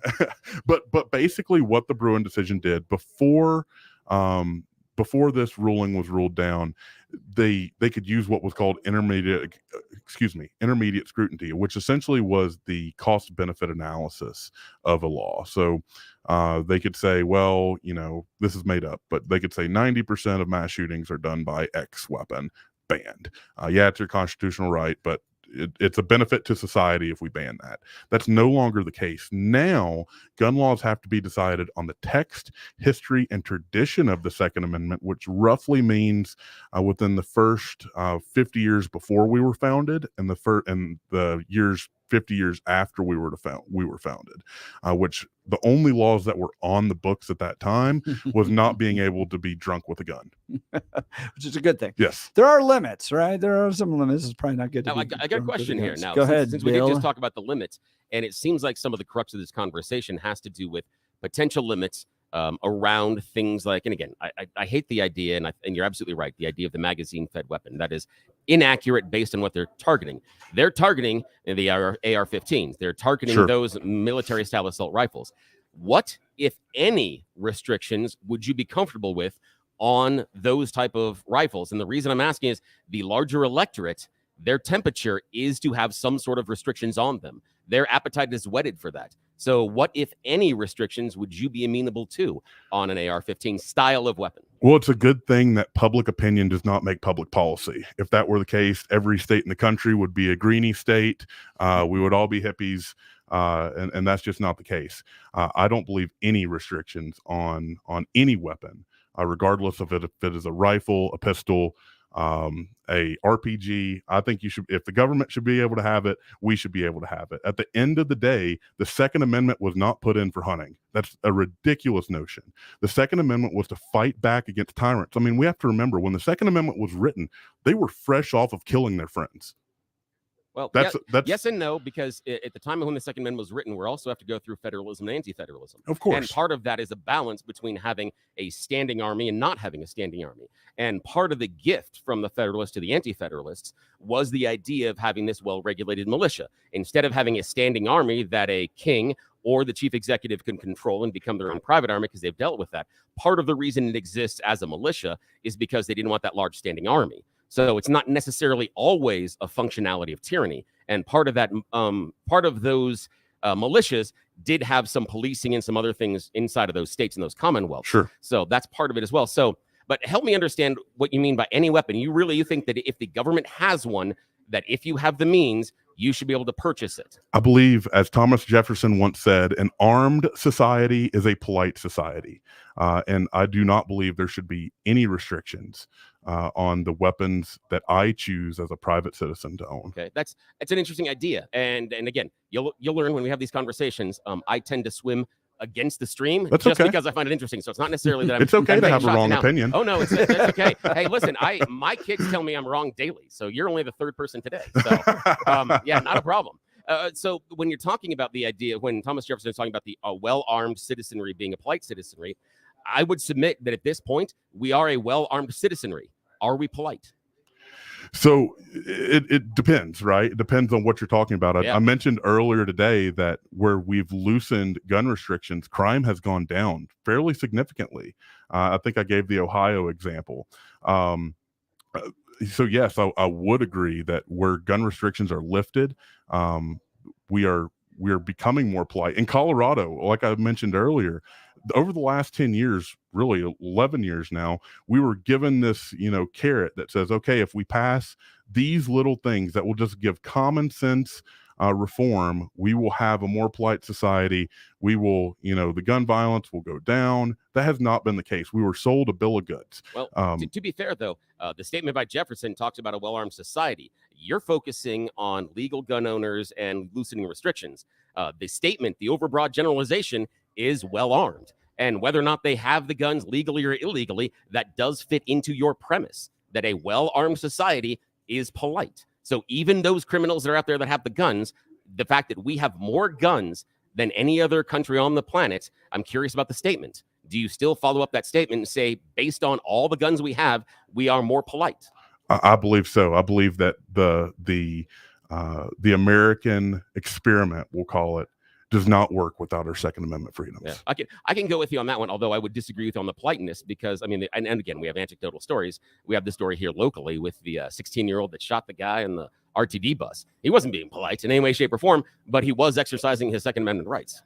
Right, but there's a difference of executing violence against one another and being able to defend yourself from that violence. Yeah, I believe if everyone carried a gun, I mean literally everyone carried a gun. Yeah, I believe that you would think twice about the next action having that a you fight took. over legs in the. And again on that one, this would be a really interesting conversation because on that one I would disagree only because I see choices in which we have individuals that are armed making awful decisions with their firearms over and over again. I mean, people now getting their firearms involved in road rage. People that are opening fire inside of fast food restaurants because their order is wrong. And I don't think that person who is making that emotional choice, and again, being an awful gun owner at that moment that they pull out that firearm and threaten the other person driving or even threaten someone inside of a restaurant is going to think through, ooh, everybody else here is armed. I don't think that's a decision. If they're willing to pull out the firearm, I don't think they're also willing to make that decision. I think they've jumped the shark already. Right, but when we're talking about these small instances, and they are an extremely small percentage. Yes, agreed. When we look at the overall gun owner, right, we'll just call them. I don't even like to use the word legal gun owner anymore because that changes by the day. It seems like with the ATF coming up with arbitrary rules, I would call myself a peaceable gun owner because I'm not wanting to violate any of the laws, but I may. Yeah, I prefer responsible, honestly, because that to me bends the legality or the illegality. That if someone, even if they own a firearm, that they may not be like, let's say that you had, just for fun, I'm not saying they do, but let's say that you had an AK-47 outlawed. I do. But you're fair enough. But again, I would trust you to have that. I could be your neighbor, and I'm not worried about that. Responsible gun ownership for me is much more important than even legal gun ownership, if that makes sense. Right. That really makes sense. And I think that's where you're going too. And when we look at crime statistics, overwhelmingly, people with concealed carry permits are likely to violate the law less than even police officers by a very large margin.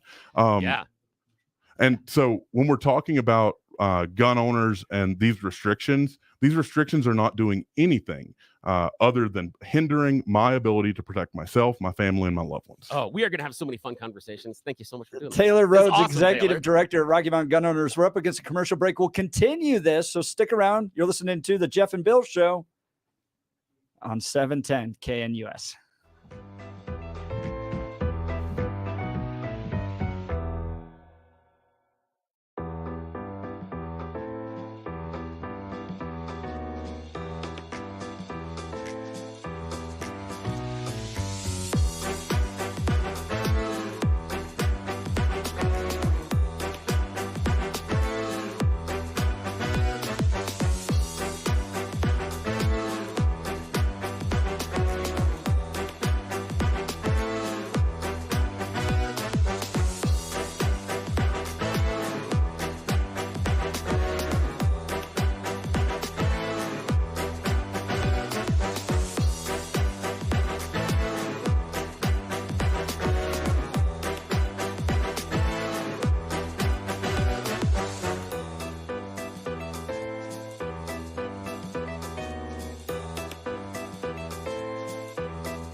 It's been a wild 4 hours, friends. Jeff Hunt here with the Jeff and Bill Show. Welcome back. Are you sick and tired of achy joints? Dread the idea of surgery? You need to call QC Kinetics today. Hey, as you know, this is Jeff Hunt. Listen, the state of healthcare is always changing. The old ideas like steroids and surgery are no longer your only options. Regenerative medicine at QC Kinetics is transforming lives with innovative, non-surgical, drug-free treatments that deliver lasting results. Knee pain, back pain, shoulder pain from arthritis or injury. Don't let this pain keep you from living your best life. I know about this, guys. I was an ultra runner. I've run very, very long races, 50-mile races. You need something that's going to help you get through it. QC Kinetics advanced state-of-the-art treatments harness and direct your body's natural ability to restore and repair damaged joint tissue. This is a revolutionary approach that can get you long-term relief with no downtime. Make 2024 the year you reclaim your mobility, reclaim your independence, walk and run and play and live and even run 50-mile races without the danger and trauma of surgery and without harmful drugs. Call QC Kinetics now for a free consultation, 303-900-8986. That's 303-900-8986. Also, guys, with all these new gun laws coming out there, you're going to need a good lawyer. Jeff Hunt here for my friends at the law offices of Dan Kaplis. I love Dan. Dan is believed to be the only lawyer in Colorado history to win 5 straight multi-million-dollar jury verdicts in motor vehicle crash cases. Dan and his partner, Babar Wahid, won the largest truck crash jury verdict in Colorado history. The firm's history of 7- and 8-figure settlements and verdicts speak for itself. They are a firm where good people from all walks of life, without regard to ability to pay, receive the high level of legal representation that the rich and powerful enjoy. Dan Kaplis Law believes that talk is cheap, experience counts, results matter. The firm would be happy to share with you its track record of outstanding jury verdicts and out-of-court settlements. Dan Kaplis Law believes that who you hire says a lot about you to everyone involved with the case. They suggest that you choose a law firm that shares your values. The firm believes that its core values have been the foundation of its historic success: faith, integrity, hard work, and a dedication to righteous causes. If you need Dan's help, give him a call at 303-770-5551. That's 303-770-5551. Or hit dankaplislaw.com. That's Dan, C-A-P-L-I-S, law.com. All right, we've got a few callers here. Let's go to Jim. You're on with Taylor Rhodes, Executive Director of Rocky Mountain Gun Owners, on the Jeff and Bill Show. Hey, good morning.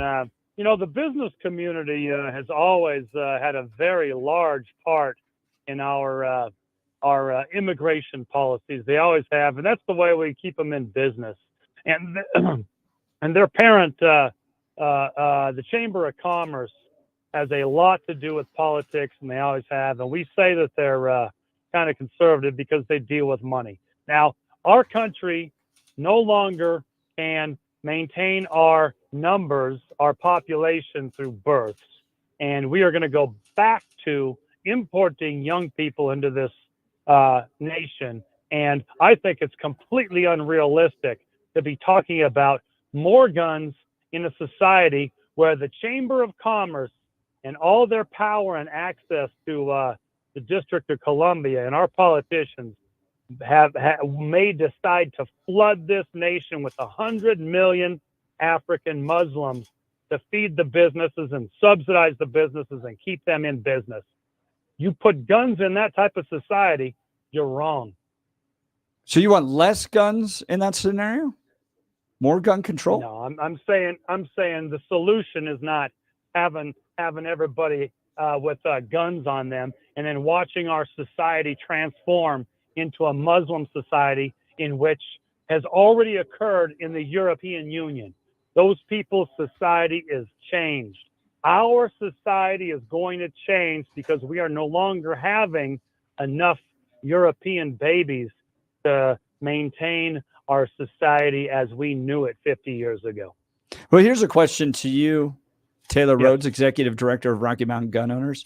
Does the Second Amendment only really function well in a Western civilization? I think it does. I think our experiment, as I mentioned earlier, I think this is the perfect example. And I would actually push back. I think that everyone, regardless of who they are, what they believe, even though I may not believe what they believe, has human rights. And our Second Amendment is a God-given right, and they should be able to exercise it just as much as as little as I would choose to do. So I do believe that a Western society definitely helps with the Second Amendment and creating a peaceful, better union. Jim, any response to that? Listen, I just think that our society is changing so rapidly. To have these old ideals makes no sense to me. To have weapons that outgun the police in the hands of what we are now, we're calling them terrorists every second we get. Every chance we get, we're calling these people terrorists that are coming across our borders. So, and there is not going to be any stopping it. The Chamber of Commerce is going to force 1 million young people into our nation in the next 30 years because there's right now 11,000 people turning 65 years old a day between now and 2027. What? Jim, we're up against a commercial break here and the end of the show. I appreciate the call. Friends, this is what the show is going to look like. It is going to look like a Thanksgiving Day dinner where you're going to have people that agree with you, disagree with you. You don't get this anywhere else in the state of Colorado. I promise you, we have surveyed all the media. A vast majority of the media out there is going to drive a leftist agenda and continue to push the state into further and further problems. And it's not just conservative, right? It is right, independent, but maintaining the good values that make Colorado great. So you're not going to want to miss this show. Thank you to my co-host, Bill. Hey, Thorpe. thank you, man. This has been great. We'll be See you in the back morning. tomorrow morning, 6 a.m. This is the Jeff and Bill Show On 710 KNUS.